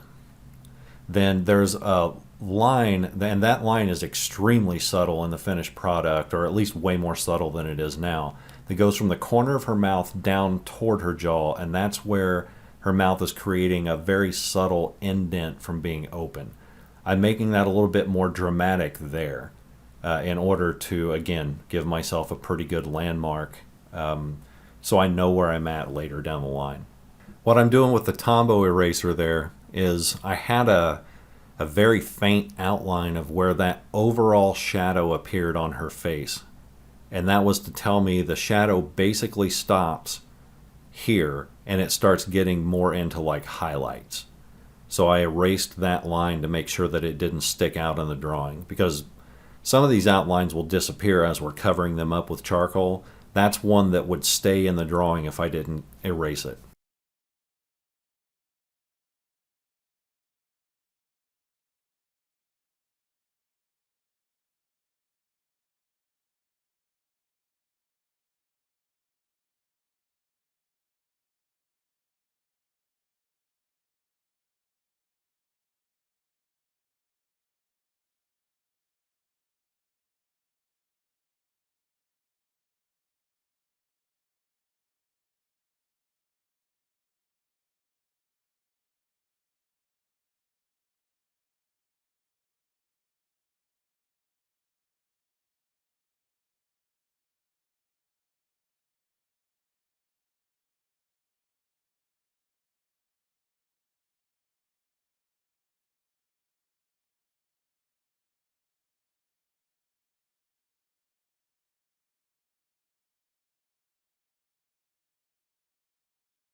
The Q-tip that I'm using right now is almost clean. There's barely any charcoal on it at all. And I'm not pushing down hard with the Q-tip. I'm just making sure I use circular motions and I'm putting in multiple layers of very subtle charcoal because the skin is very smooth here. And so I don't want to go so crazy with this that I make splotches or get a shadow too dark too fast. It's much easier to put on charcoal than it is to take off charcoal when you're working in subtle areas like this. So when I reload this Q-tip, I don't put much charcoal on it at all. And then just to make sure, to give myself a safety net, I'm barely touching the paper with the Q-tip.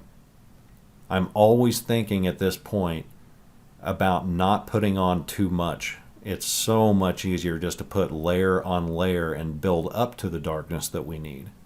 Now, if you look at her face as like an overall shape, like an overall surface, you'll notice that starting at her forehead and going down into her cheek, there are 3, maybe 4 main areas of shadows that stick out like a sore thumb right now.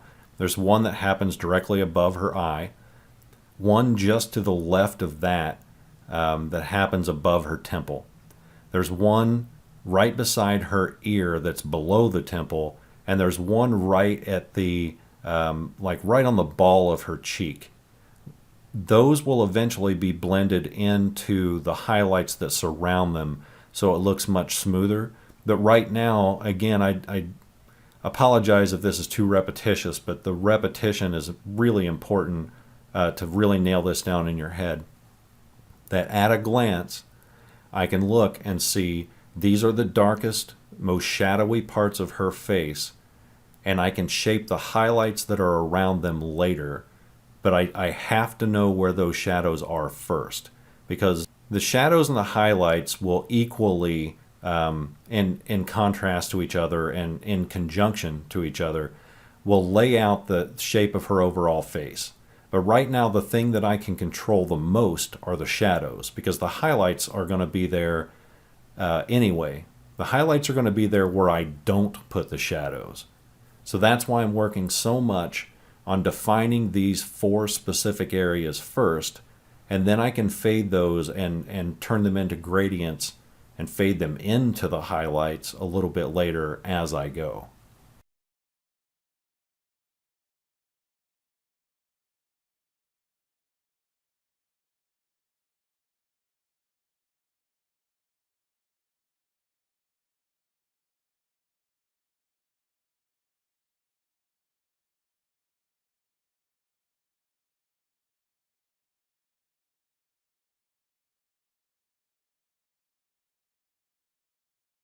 You can see me doing that in the forehead right now. I'm going back over the darkest part of the shadow's inner forehead and making sure that I adjust those, because remember, that part of the skin is darker than the wall but lighter than the hair. So while I'm looking at that wall, or while I'm doing that shadow and I'm fading and creating those gradients, I'm also looking at the wall to make sure that my end product is darker than that section. So it's not just looking at the photo reference. It's looking at what I've drawn, what I'm about to draw, and doing comparisons between those areas to make sure that the tempo, or the temperature, I guess it's not, to make sure the tone is right. Words are hard. And by the way, if I ever get the terminology wrong, I apologize. I'm probably going to do that a lot. I am not a trained artist. The only art classes I've ever had were the ones they gave in like high school for like an elective credit. I've never been trained in college. I've never studied under another artist. I learned to draw the things that I do by just drawing over and over and over since I was a little kid. So I'm sure I'll confuse terminology like tone and value and contrast and things like that. You'll just have to kind of bear with me as I learn those terms.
And now we're going to start refining the shadows along the bottom part of the jaw that curves up into the ear. That part of the shadow is a little darker than the rest of her face, and we're going to really darken that up later on in the drawing. Right now, I want to get the idea that it's darker than the rest to give myself yet another mental landmark, to know how that part of the jaw curves in, and to kind of show me sort of like a mental outline of where shadows start getting darker and breaking up, and also where some of this hair is going to overlap her ear and into that section of the drawing that's just to the left of that that's not done yet. I'm kind of roping off that area in my mind.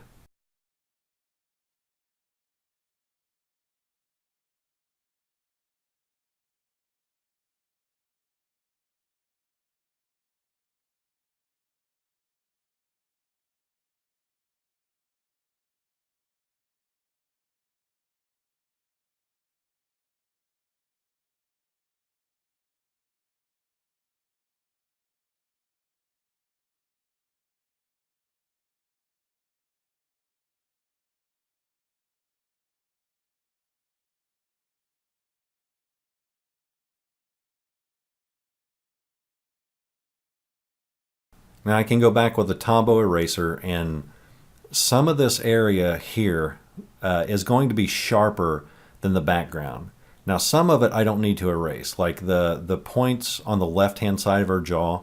I don't need to erase anything around there, but I do need to add a sharpness to her chin because that's going to be contrasted with the background. The background is going to be blurry, and so that area that the chin overlaps, that blurriness, needs to be sharp because that visual contrast is what's going to make this pop out and become 3D.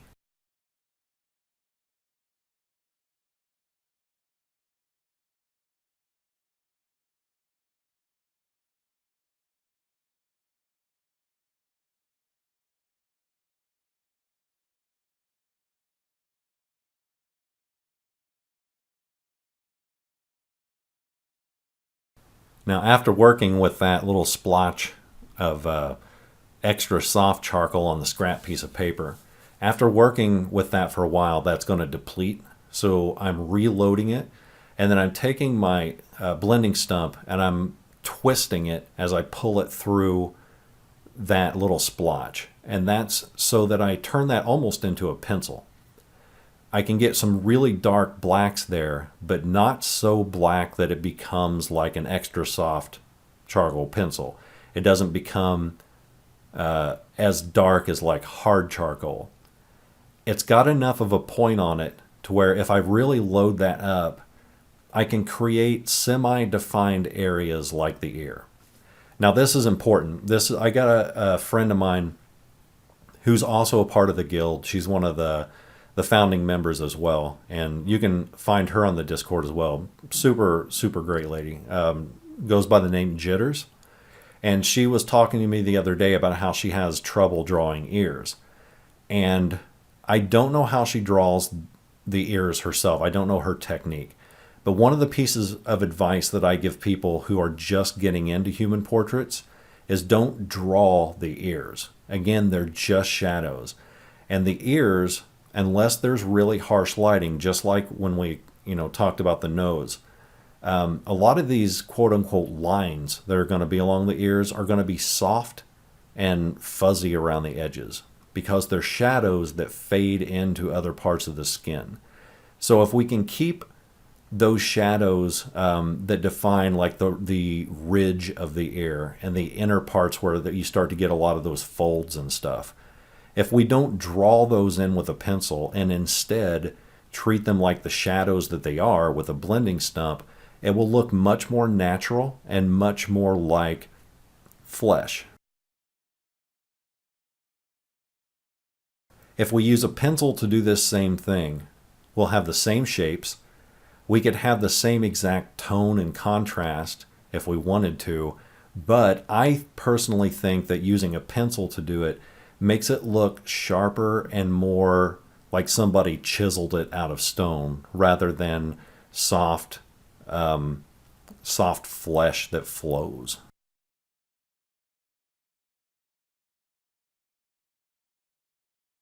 Even down here on the edge of the bottom edge of the ear, where the shadows get really dark, I'm not drawing the dark shadow as the edge of the ear. I'm actually drawing the neck that's under it, the neck and the jaw. So even there, I'm using a blending stump to lay in the dark shadows because it's also just as soft as the ear is. And so if I did that with pencils, I'd have the same problem. I'd have a really sharp edge along the bottom of the ear, which I don't want.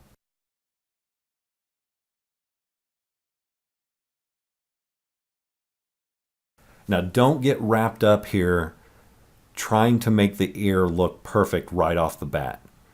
We're doing the same thing here as what we'll do with the entire rest of the drawing. We're laying in a foundation first, and we will refine later.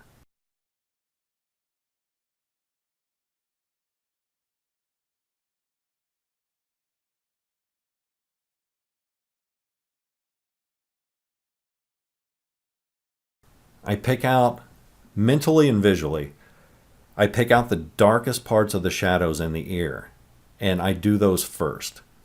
And that gives me a more defined shape mentally. It helps me keep track of how the folds go in the ears, how they flow, what sort of curvature they have. If I do the darkest parts first, I'm creating even more landmarks for me to follow. Then I can fade out from there into the highlighted areas.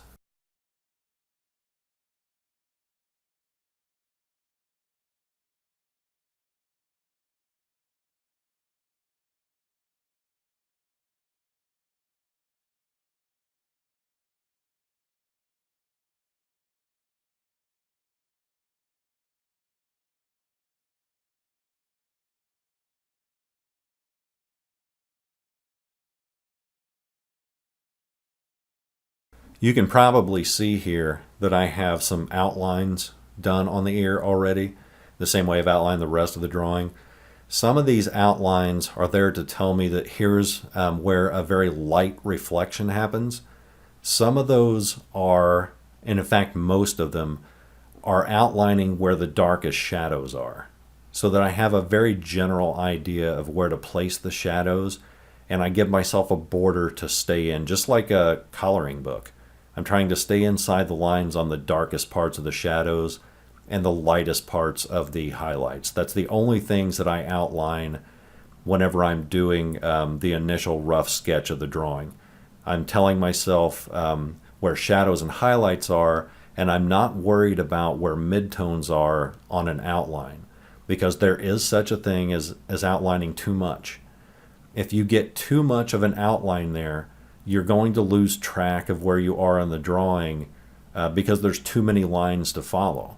But if I put the outline of a really dark shadow in just one section of the drawing, I can base my distance and proportion off of that. That becomes my only landmark. If I start adding in a bunch of midtones and extra pieces of outline in that area, it will become harder and harder for me to recognize which parts of this outline are the most important.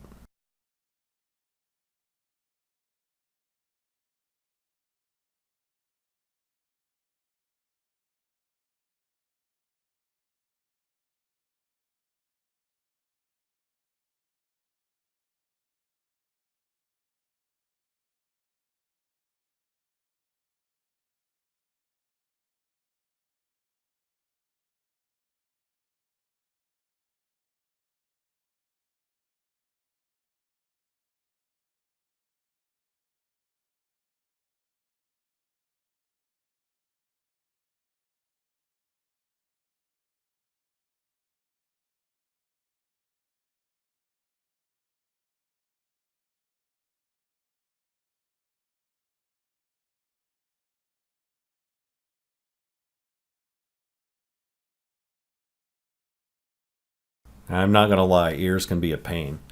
there's a lot of folds and there's a lot of ridges, and sometimes it can be really hard to differentiate between what's a ridge and what's just a shadow that's cast by, a clump of hairs or whatever. Ears are one of the things that I'd always try to keep soft, but I would also practice a lot of ears. You'll be able to go onto like Google image search and find just pictures of different ears. That's one of the body parts that I think is worth practicing on its own because they are difficult to pull off. But it's the same technique as we use for everything else. We're looking at it as a collection of shadows, as a bunch of different varying shades of grays and blacks and whites. We're just trying to mimic that from the original photo. It helps me draw an ear if I don't think about the fact that I'm drawing an ear. I'm drawing a triangle-shaped shadow here. I'm drawing a square-shaped shadow there. I'm drawing a splotch of dark black that fades into a lighter gray or a white. I'm just trying to mimic shadows, and that's it.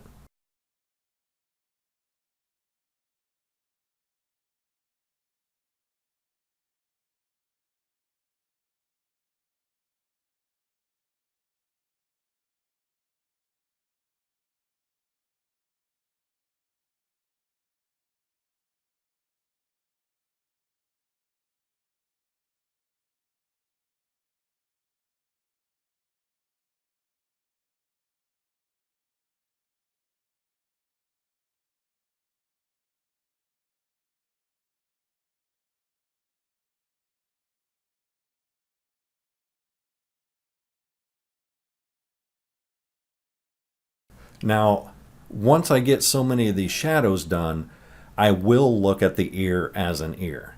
I'll look at the reference photo and I'll kind of compare what I've done as an overall object to what appears in the reference photo as an overall object. And you can make corrections from there. But to get the base layer down, I use that other perspective because I find it easier to think mechanically than it is for me to say this is an ear. And one of the reasons is because if I think I'm drawing an ear and I get to a section that doesn't feel quite right, I might actually change the way the ear looks because I'm drawing what I think an ear should look like rather than what it is in the reference photo. So I start out doing the technique of just worrying about here's a shadow, here's a shape, and then once I get so much of it, in place, then I can look at it as an ear and make, corrections and start using a little bit different blending techniques in order to make it look a little bit more natural. Perspective, I think, is one of the biggest hurdles to overcome as a beginning artist who's just getting into portraits. Like I mentioned before, I think that's why a lot of people have trouble with hair, is because they think a hair is basically a line, and therefore I'll draw a bunch of lines and that will equal hair, and it's just not the way it works.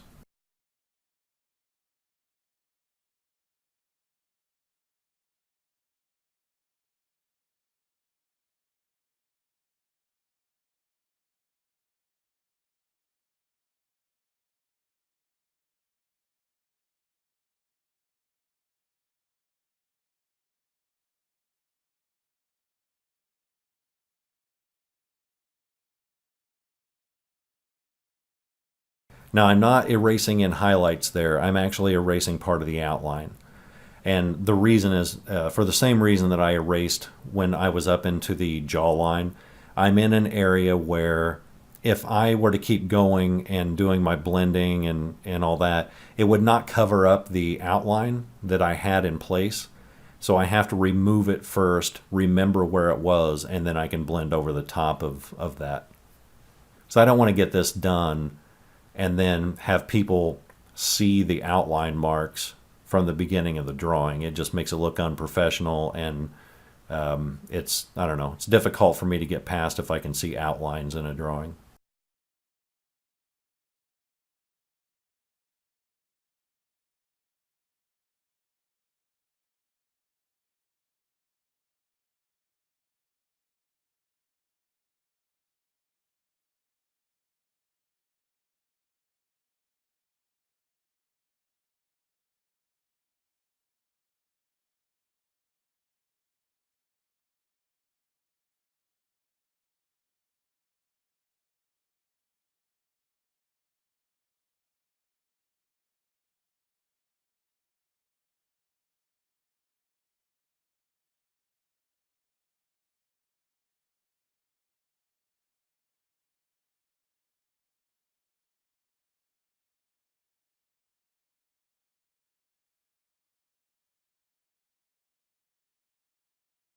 Now keep in mind when you're doing these little folds on the ear, the darker you make those, the deeper the ear is going to look. So it's pretty important that whenever you're doing this, you get the tone and the contrast correct. Because we don't want the ear, if the ear is not really deep, we don't want it to look like it's this massive hole. So it's important that we pay attention to how dark we make the darks and how light we make the lights. We don't have to have those match up entirely right off the bat, but in comparison to each other within that specific area, we need the darks and the lights to correlate to each other.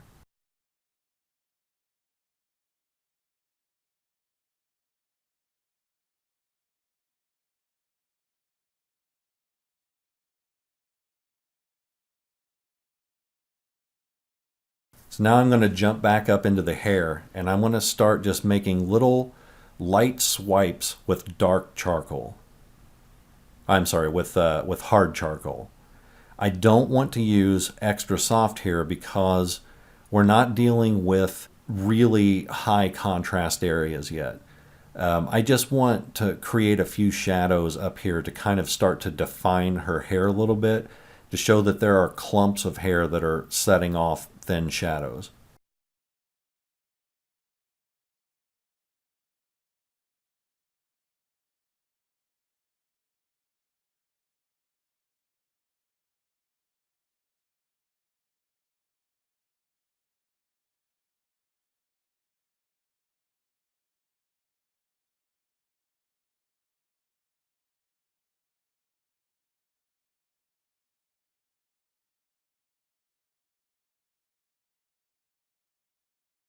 Now, you might be asking why I would jump back up into that area specifically after working on, the ear is clearly not finished. The jawline's clearly not finished. So why would I start refining the hair now? Honestly, because I got kind of burnt out on doing the rest of the drawing. Control your burnout by moving to an area that's way different from what you're working on. If I get locked into refining the shadow on a jaw and spending the next hour working on this ear, I'm going to burn myself out and I'm going to lose motivation for finishing this drawing. And I really, really want to finish it because I really love the scene and I love, the story it tells. So in order to combat that loss of motivation and that burnout, I just bring myself up to a new area and start working on refinement. Because once I get these little shadows and stuff put into this hair, it's not too awful far away from being done. I've got to go back with a Tombow eraser a little bit later and put in some highlights. I will refine the darkness of some of these shadows, and I'll refine a whole bunch of the areas that need sharpened. But for the most part, like, this is a major piece of refinement that I'm doing here by adding in the clumps of hair shadows. You'll see me also going over that place that I complained about before, about me doing that dumb idea of drawing negative space around this little stray clump of hairs. I actually colored that in with a blending stump and took away the whiteness so that I could actually go back in with a Tombow eraser later and just drop in the really brighter highlights with that. Because I need a background, a darker background, in order for those highlights to stick out on. Because like white on white doesn't show up very much, but white on a dark gray does. This is also about the time where I'm looking at that negative space, thing that I was working on and thinking, why did I do that?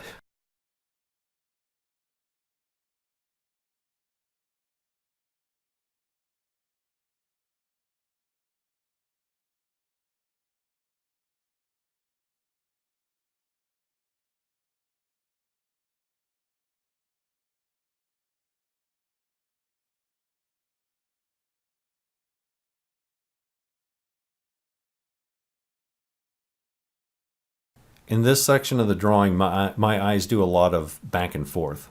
I drop in these little, pen line type of shadows, and I glance over at the reference photo over and over and over. I'm only spending, I'm letting my eyes rest on the drawing for maybe a second or two. Then I glance back over to the reference photo for a full second. Then I go back to the drawing, and my eyes are constantly darting back and forth. Not because I want to completely recreate every little shadow in this hair, but because I want to get the direction correct. And there are going to be certain sections of the hair that have more of those defined shadows than the rest.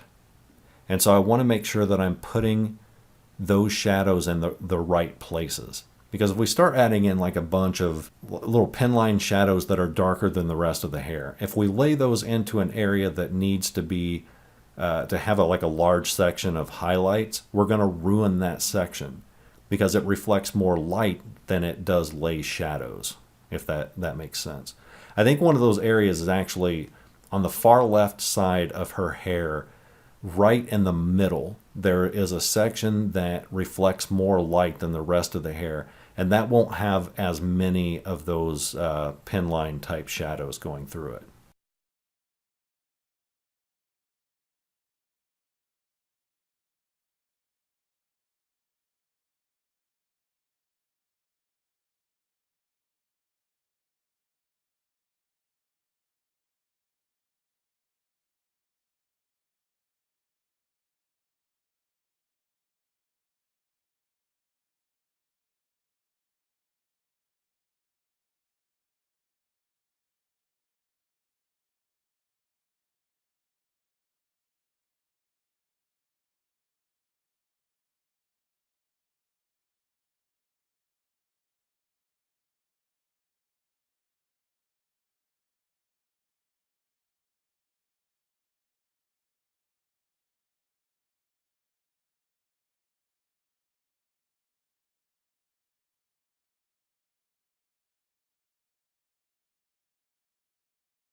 Now, one of the things that makes hair look realistic is when it overlaps other parts of the face that that the hair doesn't come from. So in other words, there are going to be stray hairs that go across the ear. There are going to be stray hairs that come out across her forehead and across the temple. I'm putting in a few of those major hairs that do that overlap now. But one of the very last things I'll do in the drawing, whenever I get the background itself done, is that's when I start adding in stray hairs that come off the top of the head. And so we need a background base in order for those hairs to stand out on. If we try to put too many of those in right now, then when we drop in the background with a Q-tip, we're not just blending in the Q-tip laid shadows of the background, we'll also be accidentally blending those stray hairs and making them fuzzy. We want them a little fuzzy, but just we don't want to make that become as blended as the background. Because there's not really a way you're going to be able to blend around a stray hair while using a Q-tip. But since we have the majority of the face already done, it'll be refined with a Q-tip later a few times, but we can put a few of those little stray hairs that go across the face now. And the same thing with the ear. Then I'm going to bounce back up and start kind of defining a few of those sharper shadows on top of the hair.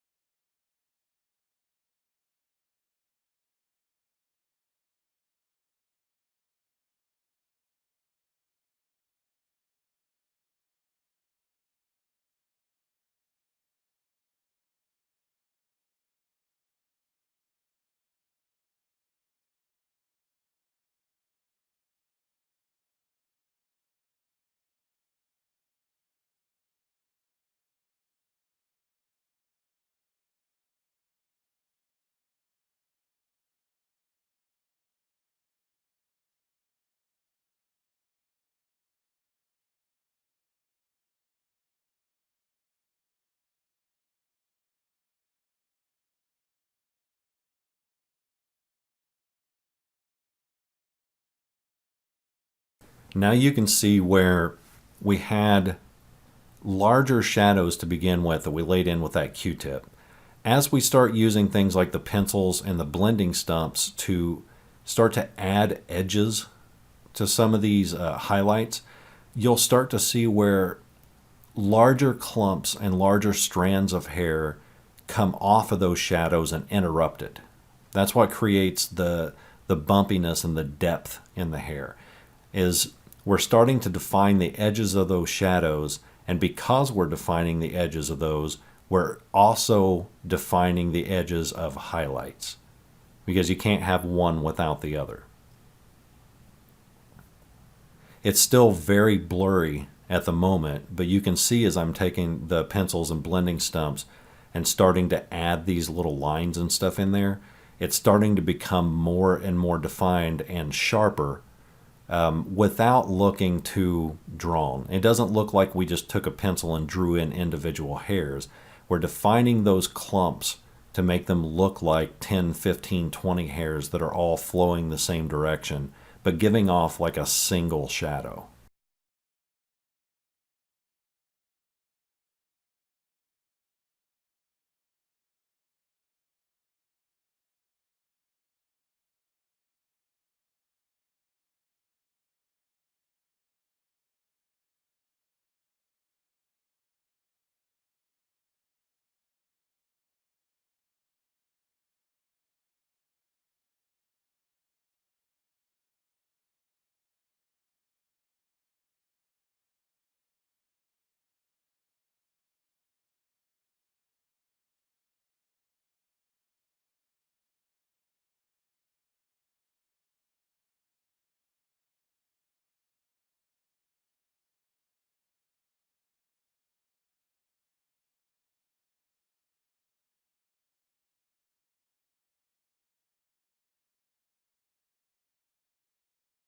Now it looks like I'm adding in just a ton of these marks.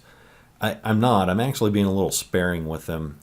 Some of these I'm working on a single line and just kind of laying it in light, and then with each stroke of the pencil I'm making it a little darker and a little darker until it gets to the value I want. Some of these I'm adding in a ton of lines, but I'm barely touching the paper with a pencil. I want them to be so subtle that you don't even notice they're there. You'd have to be looking specifically for that pencil mark in order to know it's there. But it's subtle enough and it exists enough to where it's going to break up some of those fatter, more baseline shadows, so it starts to look like hair rather than something we just scrubbed in with a Q-tip.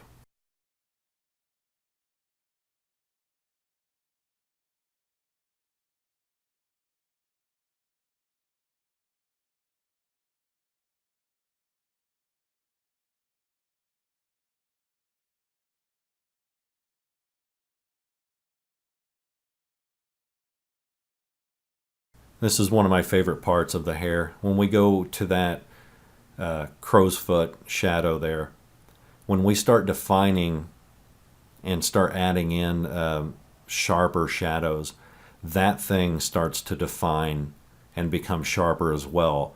And now instead of looking like just an oddly shaped shadow, it's going to look like where all that hair comes to a point and meets and becomes curls down on the bottom part of the drawing.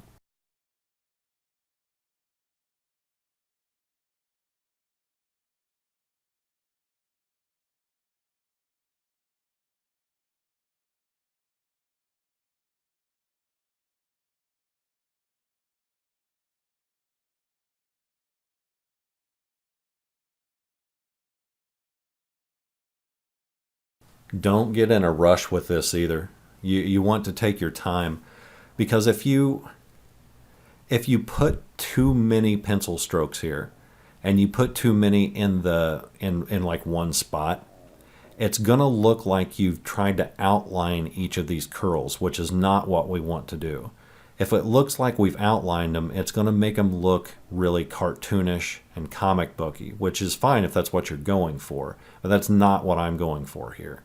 There are curls that exist here that on video look like I've outlined them, especially the ones that go over the ear and just behind the ear.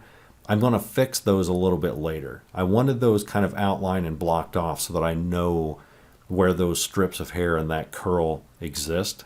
But we're going to start to refine that a little bit later to where it doesn't look as outlined and it looks more like the way hair would naturally fall in that position. Because even in this area of refinement, we're still doing basic refinement.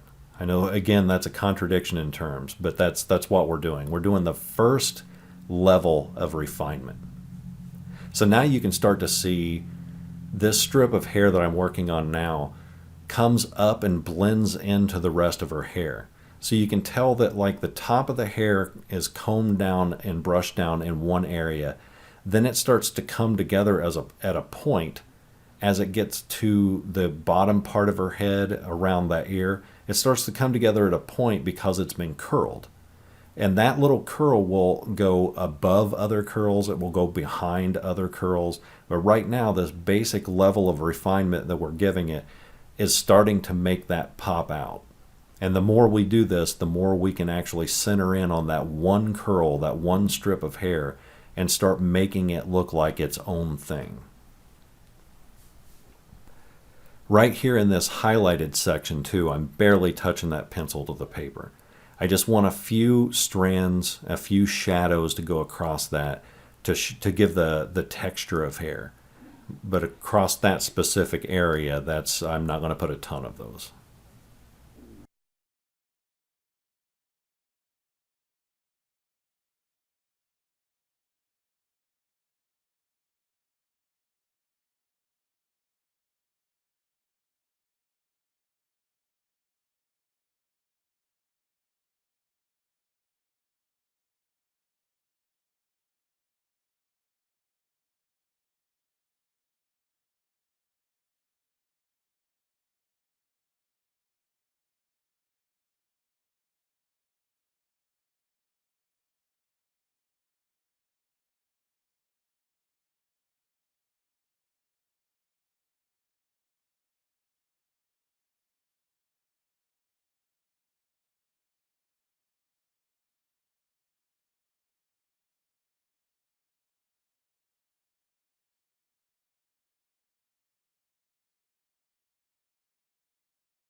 Now it's really important to remember when I get to this like bun or this balled up ponytail, it's important to keep in mind that the hair changes direction here. So I have to make sure that's defined whenever I get to this section of the hair so that it stands out and contrasts with the direction that the rest of the hair flows. And it can get a little tricky because some of these shadows, or most of these shadows, as it gets around that part of the ponytail, get really dark. So it can be difficult to get a dark shadow that's defined going in one direction to stop in a horizontal line as it gets to the rest of that. So you have to be a little bit careful whenever you get to the borders of the hair versus that ball of hair, the balled up ponytail.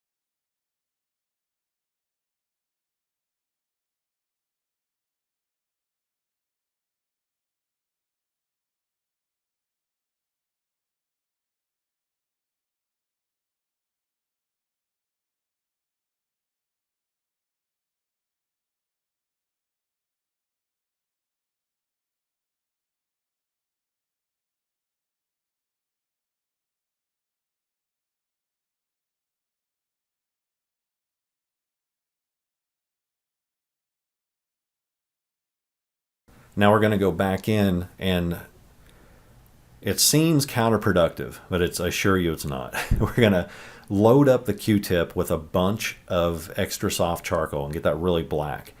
Then we're going to go up into the areas that have the most shadows, starting at the top of the head for me because it's the most noticeable. And I want to start dropping in darker shadows to give that more of a contrast and darken that up and make it look a little more photographic. Because a lot of photographs are dark ink, or in digital form they're just darker shadows. And so we want to make sure that those shadows aren't too light. We're going to darken them up even more several times. But for right now, I want to create at least that illusion of contrast. So before I go too much further with dropping in, those pen line type of shadows, I want to drop in those darker areas with a Q-tip. It's totally fine if it covers up a lot of the lines that you just laid in, because we do want to get rid of a lot of those lines so that it looks more natural. They're still there, we just made them a little fuzzier and a little more subtle.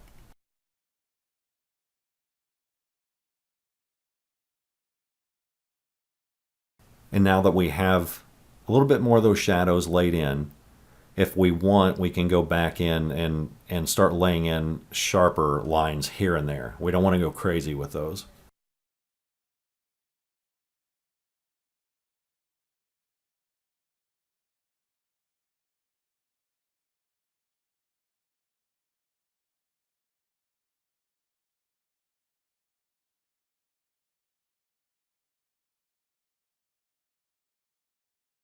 One thing you'll notice as you're doing refinement like this and definition is the more layers you have built up, the less work you're going to do. So as it gets more and more refined, the less and less of these types of lines we'll need to add in.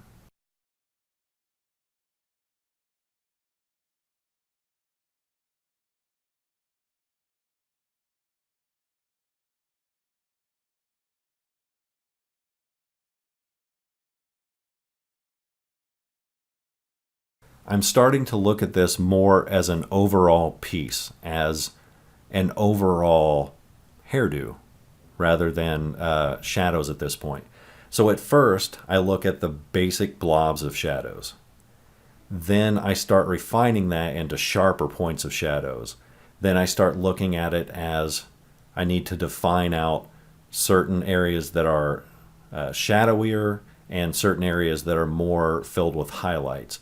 Now I'm starting to look at it as this is a hairdo, and I want certain strips of hair to come out. I want certain ribbons of hair to come out. I need to start to show curls and things like that. And so I'm looking at it more as when I look back to the reference photo, I need to see the difference between what I'm drawing versus what really existed in photo form. And I need to make sure the hair flows in that way. I'm still using the same techniques as I was before, but now when I look at the photograph, I'm noticing things like, okay, in this upper section, you can see more of the defined lines of shadows in this section than you can in my drawing. So I want to make sure those stick out. And in this section over here, there's a strip of hair that pops out more in the photo than it does in my drawing. So I want to make that pop out more by adding some lines around that little strip of hair. But in each of these sections of refinement that I do, each layer of refinement, I kind of have to change my perspective in order to create the illusion of a realistic looking drawing.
Now down here where the hair overlaps the corner of the ear, it's almost like a, I guess you'd call it a sideburn.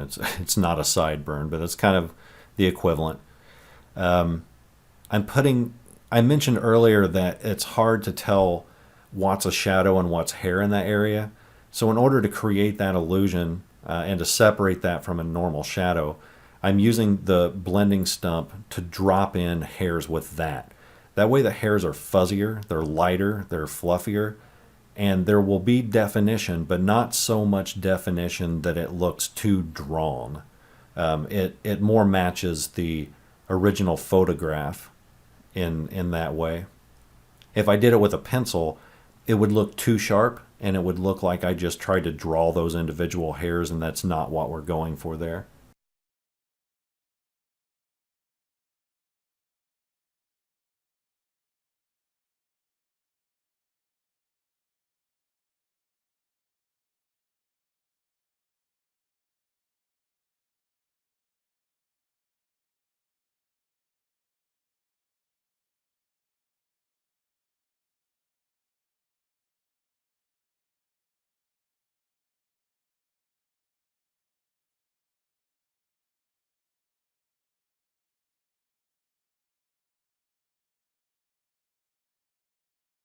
Now, one of the things that I notice while I'm doing the hair is that the definition on the eye looks too close to the hair.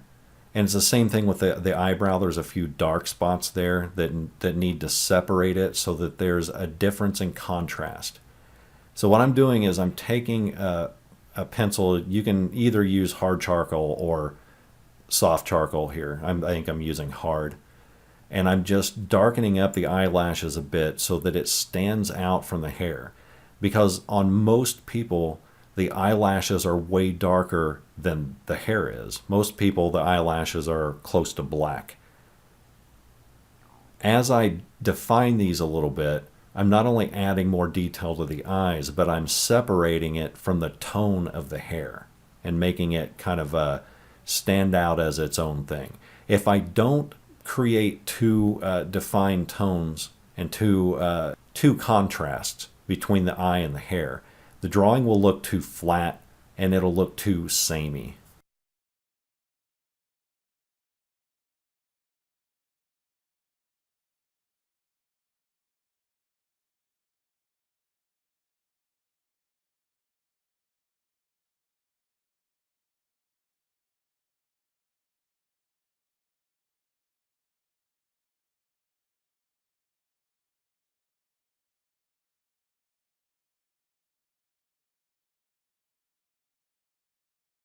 Now I'm taking a brand new Q-tip because it's not as fluffy as a used Q-tip. It's not as worn. And I'm going to load that up with charcoal. And I know I need an area that is more defined in shadow. It's not as fluffy. I'm going to do the same thing with my blending stump here. I'm going to load that up and then take some charcoal off by rolling it around on scrap paper. And I'm going to start to go back into these shadows that are more defined than the rest of the face. And I'm going to start to darken those up a little bit and give those their own definition. Now this specific section of the eye, where the eyelid rolls into the bridge of the nose, that's really dark. And we're going to actually modify that a few times over the course of the drawing. But right now I just want it to be its own thing. I need it to be darker than the rest of the face in order for this to start to get a little bit of contrast. Then I'm going to take that Q-tip that I loaded up a little bit earlier, and I'm going to start adding some more defined shadows to the lips and around the bottom of the lip that goes into the chin. That area's got some shadows that make the picture more dynamic. It makes it look more 3D. We're going to start doing a little bit of refinement there and darkening up those shadows. And in fact, I actually go back with a hard charcoal and I start adding definition with that. We'll remove the pencil marks using a blending stump and or a Q-tip here in just a bit. But I need those to have some high contrast. Otherwise it looks too flat and there's no depth to this drawing.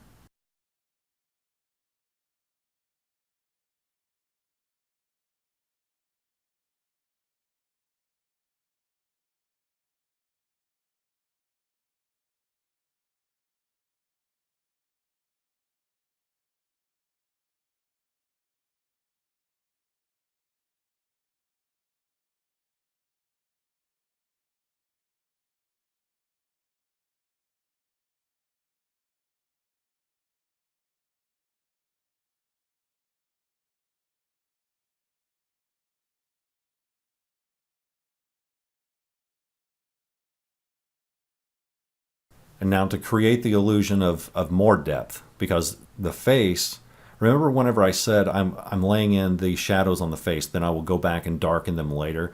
That's what I'm starting to do, is adding in the first layer of refinement to the facial shadows. Because right now it looks pretty flat. But as I darken up the darkest part of the shadows, this will start to look curvier and look like it goes back into the distance rather than just being, varying shades of gray. We're going to start adding curve and depth to the face by darkening these shadows in the right areas. These are the most important shadows on the entire drawing. If we don't get these right, it won't look realistic no matter what we do with the background. Because yes, the face may pop out against the background and that may give it depth, but the face itself has to have its own depth in order to create the illusion of curve.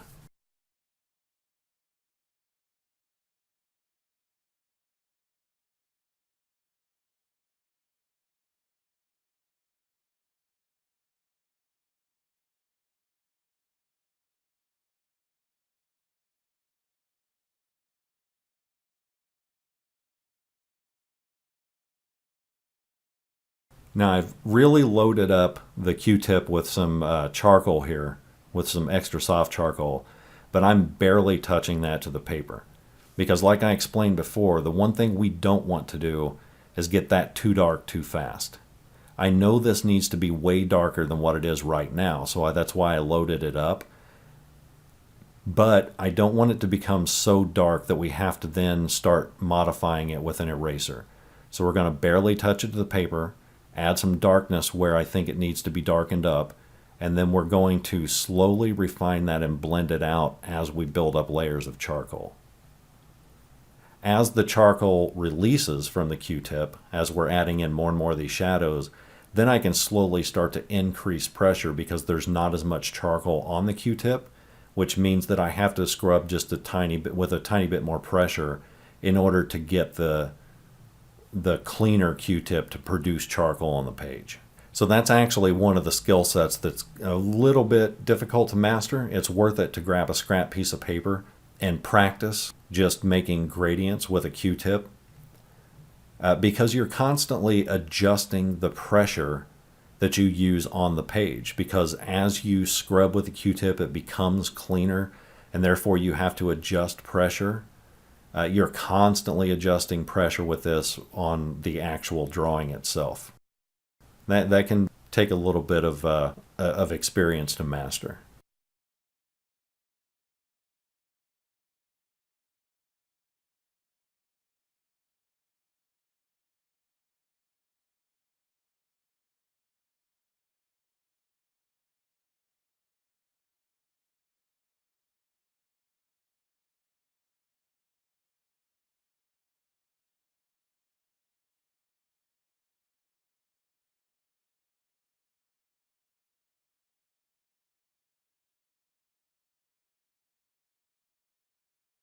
Now, while I'm working on this ear, I'm doing the same thing with the ear as I was doing with the face, so no need to rehash that. But as I'm working on the ear, look up at her temple and the top of her cheek and the corners of her eye. Notice how there's a very white, bright splotch up there of highlight.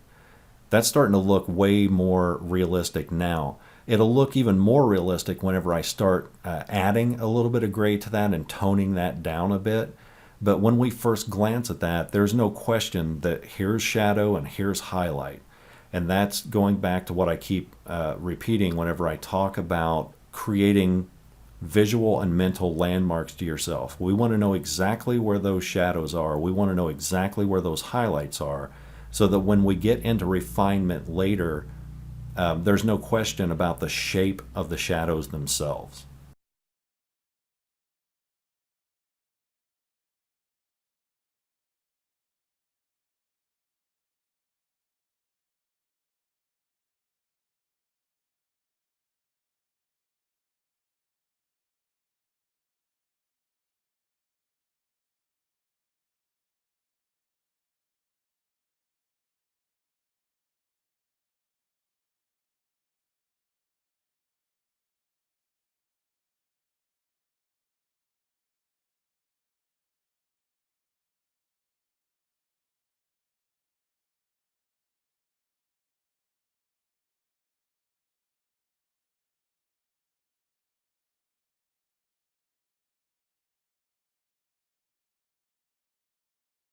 Now you can see I smoothed that out a lot. I darkened that top shadow on her forehead. And then I also started to improve upon the gradient that goes into the highlight. And her face is starting to take more of a three-dimensional shape than what it did. The highlights don't stick out as much, but they're definitely still there, and that's what we want. We want those to be there, but subtle. We don't want those to overpower the rest of the drawing. Otherwise, what's going to happen is it will make her face look sharper, like the curves are way more dramatic than what they actually are. And we don't want that. It'll also make her face look shiny if we don't tone down those reflections a bit. And her face isn't super shiny in this original, photograph that we're using as a reference. So we don't want to introduce shininess to the picture by not refining that area.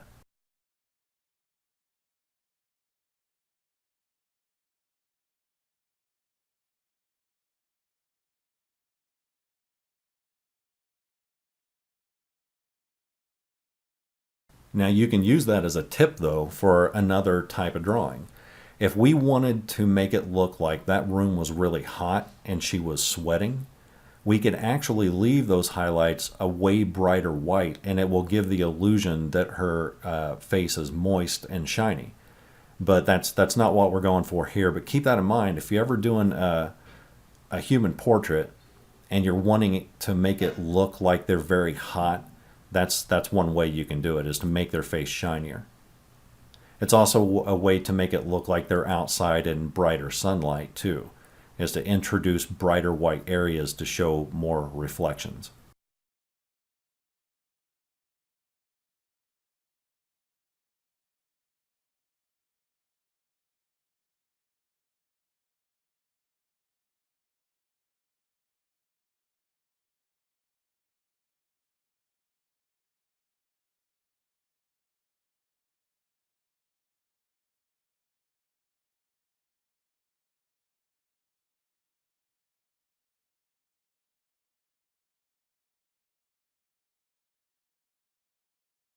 Now I've heavily loaded up this Q-tip with more charcoal than you saw me kind of rub it on blank paper to take a little bit of the edge off of that, because I'm working in an area that needs to be way darker than what it was. Like where the lip meets the bottom or the top of the chin, there's a much darker shadow there. So I quickly laid that in while the Q-tip was at its dirtiest.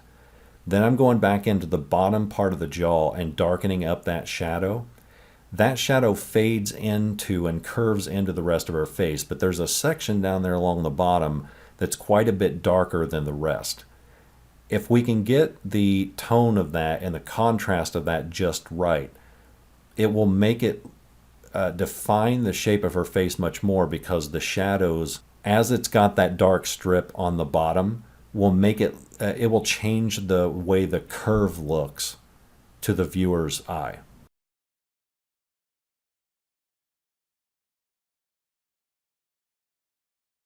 The other thing that it does is, as that gets darker, it makes it look more photographic and less flat. I'm not talking about just whether it's 2D or 3D. When I say flat, I mean the drawing needs to have more contrast, because if we have the same tones across the entire drawing, it will look dull and boring.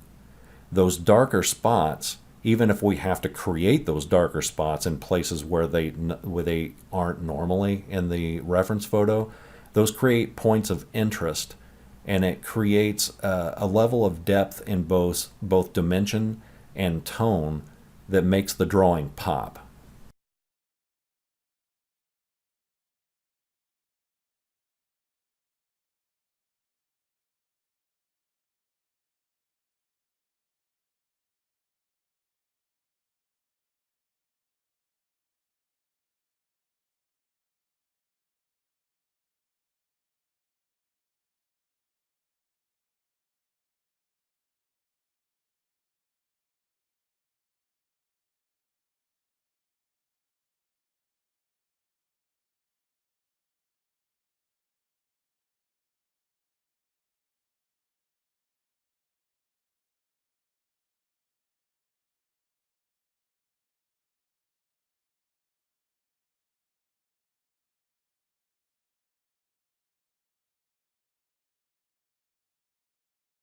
since I have so much of the face laid in and so much of the hair laid in at the same time, I have so many points of reference to let me know how dark to make certain areas comparatively.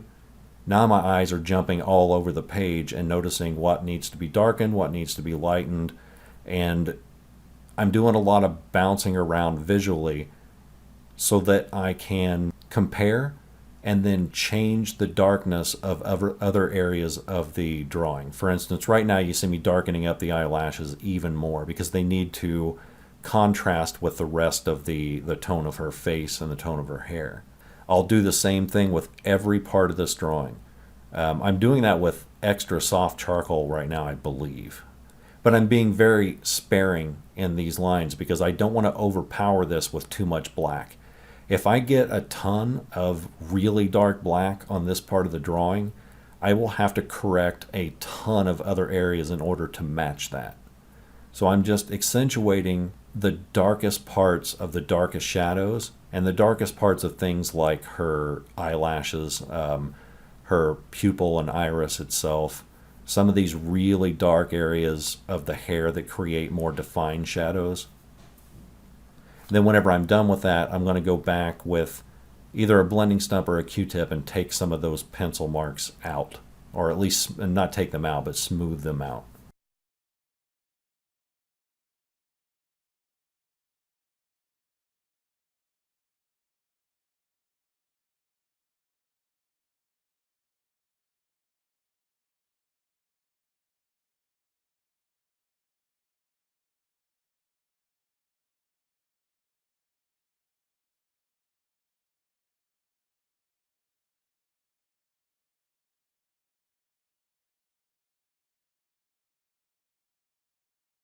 Now I don't need to go crazy here with the blending stump when I'm smoothing these pencil marks out. All I need to do is grab that line and pull it. What that'll do is it'll take the pencil marks out and the graininess out that charcoal naturally produces on rough paper or really any paper. It also, as I'm pulling it up past the line that I drew so that it goes from drawn line that fades into the rest of the hair. That way the pencil mark doesn't just end abruptly. It has a gradual fade into the rest of the hair so it looks more like a shadow.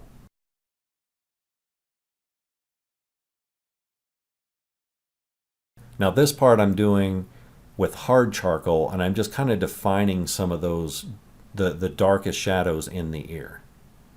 Then I'm going to smooth that out with a blending stump, and that will give the ear a little bit of depth.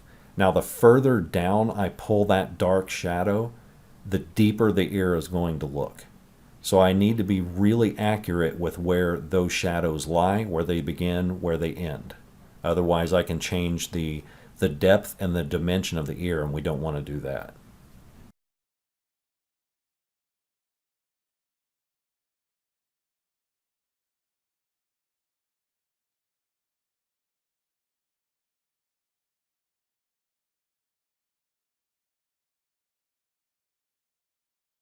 We'll do the same thing with the lips, but since we already have a dirty blending stump, meaning there's already charcoal on it, I can use that charcoal and start transferring that to those areas of the lips and the shadows around that area without having to go back to the scrap paper and without using a pencil.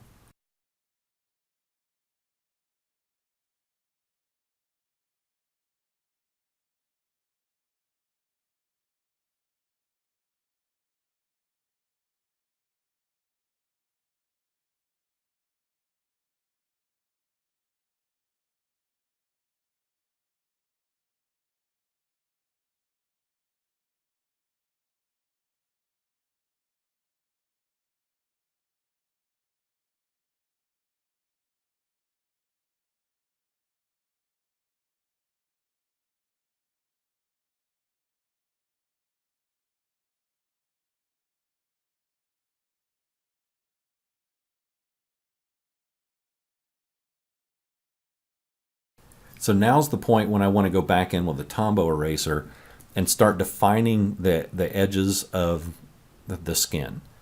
So I'll just quickly kind of take out some of the fuzzy overlap that I'd made with the Q-tips and the blending stumps, and just erasing those away quickly to sharpen up that edge of the skin.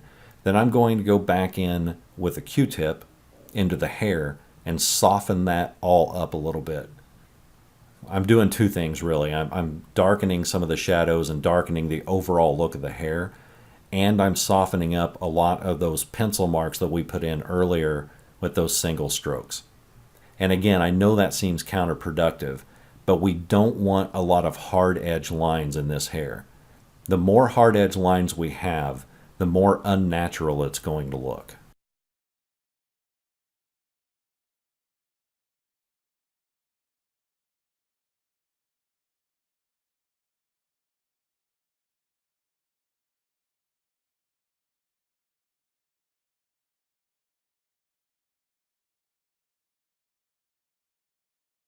Now notice the hair as an overall thing, as like an overall object. If we have really dark charcoal on the top and we have really dark charcoal on the bottom, and that gets lighter as it meets in the middle, it's going to make it look like there's a strip across the middle of her hair that's catching light. It'll make it look like the hair curves, so her whole head has a spherical look to it, and it looks like it's reflecting light at the height of that curve, or at the part that's the closest to you.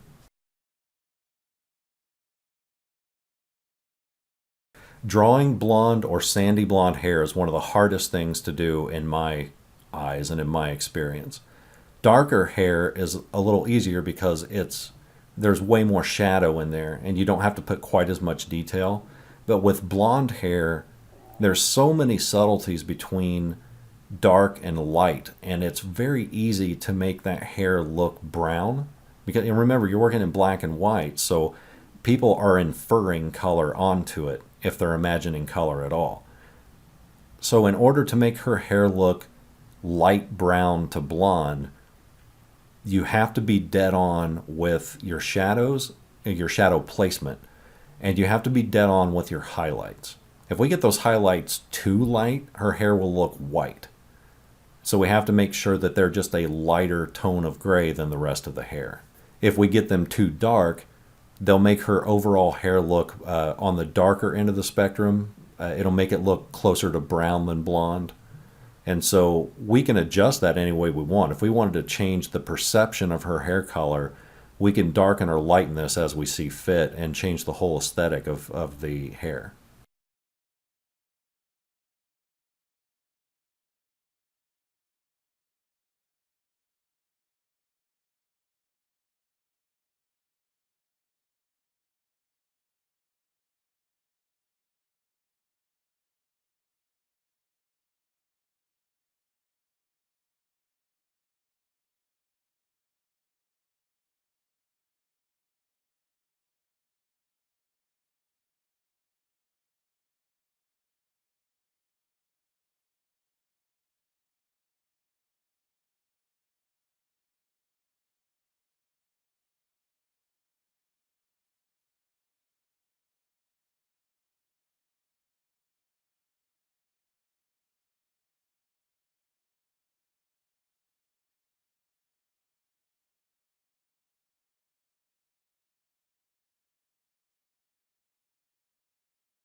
Now it looks like I'm spending a ton of time doing little finicky stuff, like I'm doing finishing touches on the drawing.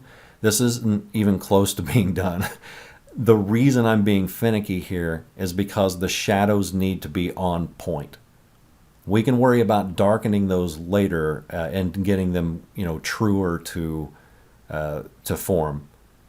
But right now, I'm more worried about the shape than I am the actual tone. So like what I'm doing right now is, yes, I'm increasing I'm making them darker than what they were before. But I'm not so concerned about the darkness as I am making sure that the curve is just right and the shape is just right. Because if we don't get that right now, then we're going to be spending a ton of time later trying to fix the drawing. We don't want to be spending time fixing it. We want to get it right now so that later we can concentrate on more important stuff and we don't have to worry about, oh my God, I messed up this area. Now what am I going to do to save it? That should never be a mindset you allow yourself to be in. You can modify a drawing all you want. You can fix a drawing all you want. Try not to get yourself into that mode where you're saying, oh my God, how do I save this drawing? It's going to happen. I don't care how good of an artist you are. That's going to happen eventually. But there are a lot of things we can do to prevent it. And the number one thing we can do to prevent it is make sure that before we go on to the next level of refinement, everything is the right shape that it needs to be now.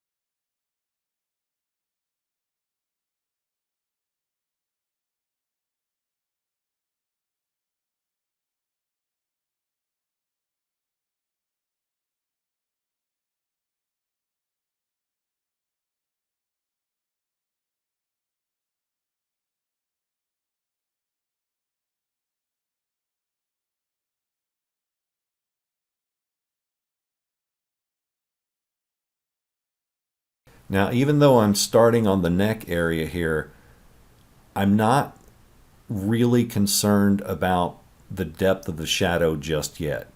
I'm still thinking in terms of shape. Even though this is starting to look way more realistic than what it did however many minutes ago I started this, probably 89 hours ago. Even though it's starting to look way more realistic than it did, this is still a pretty basic drawing. I'm still working with shape rather than fine details.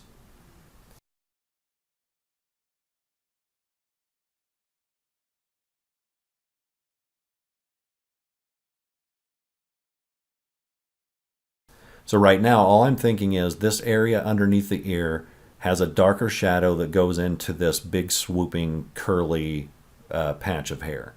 I'm thinking this shadow right here on the corner of the ear is like a little swoopy triangle. I'm thinking the jawline makes kind of an obtuse L shape, and I want to retain that L shape whenever I move into the neck and make sure I don't ruin that shadow and that shape. So it's all about shape right now.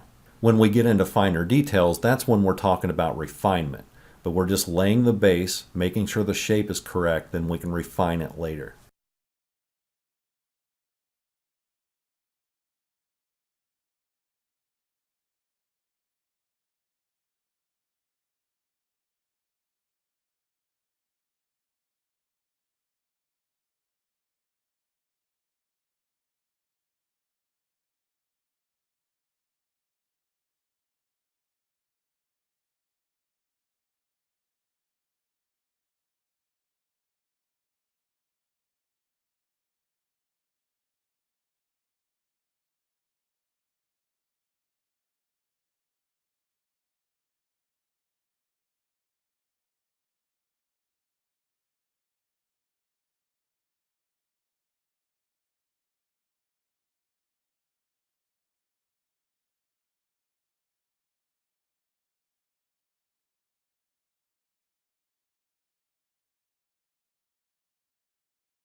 Now that a ton of the head has been done, and I say done in quotes because we still have a lot of refinement to do, but now that we have a bunch more of this laid in, I can start comparing I don't, well, I say start comparing, but I've been comparing it for a while.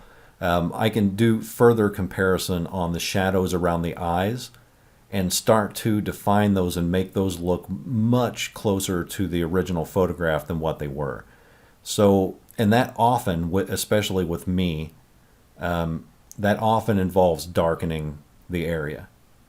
There's one thing that I always have to go back to over and over and over when I'm doing human portraits, and that is darken, darken, darken. If it doesn't look realistic to me, it's 99% of the time, it's because it's not dark enough. So I'm going to start to get the eye as close to the tone that I want and the contrast that I want as possible right now. And then I can start going back into the rest of the face and modifying that to match the eye. The eye is the most important part as far as like a focal point goes. So right now, if I left that alone, it would look like she's actually wearing Joker makeup. But as we correct the face itself and start matching the tones and blending that together, that will be way more cohesive, and it will go hand in hand with each other, and it will look like a smooth face. But before I can get there, I have to get the tone and contrast right on the eyes, around the nose. I need to get those shadows doing what they're supposed to do.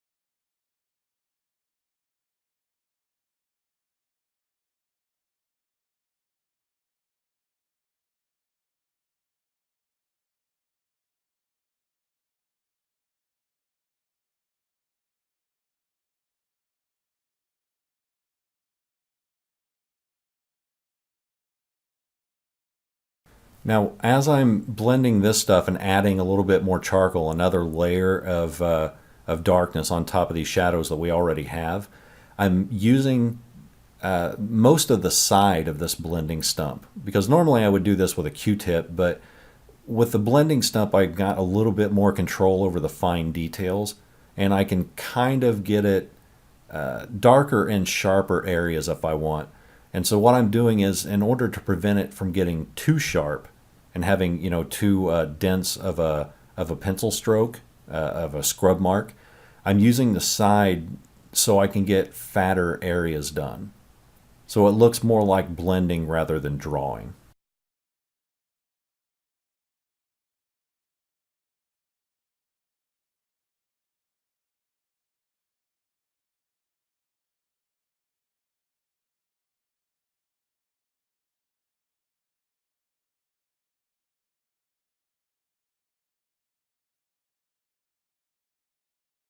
And I think that's a good place to wrap up for today. In the next video, we'll be going over some more refinement. We'll be adding in a lot of the blurry background, and we'll start to see this drawing take a lot better shape than what it is right now. Now, again, if you're going for more of like a minimalist or an approach that makes it look more like a drawing than a photograph, you could leave it like this and it would be fine. But we're gonna take this up a level. And we're going to keep coming back to this face as we add more and more of the drawing in and just keep refining and keep refining.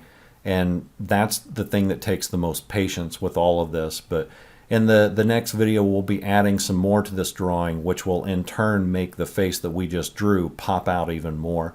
And it will look more defined and sharp. But until then, that video should be up within the next day or two. And I will see you in the next one.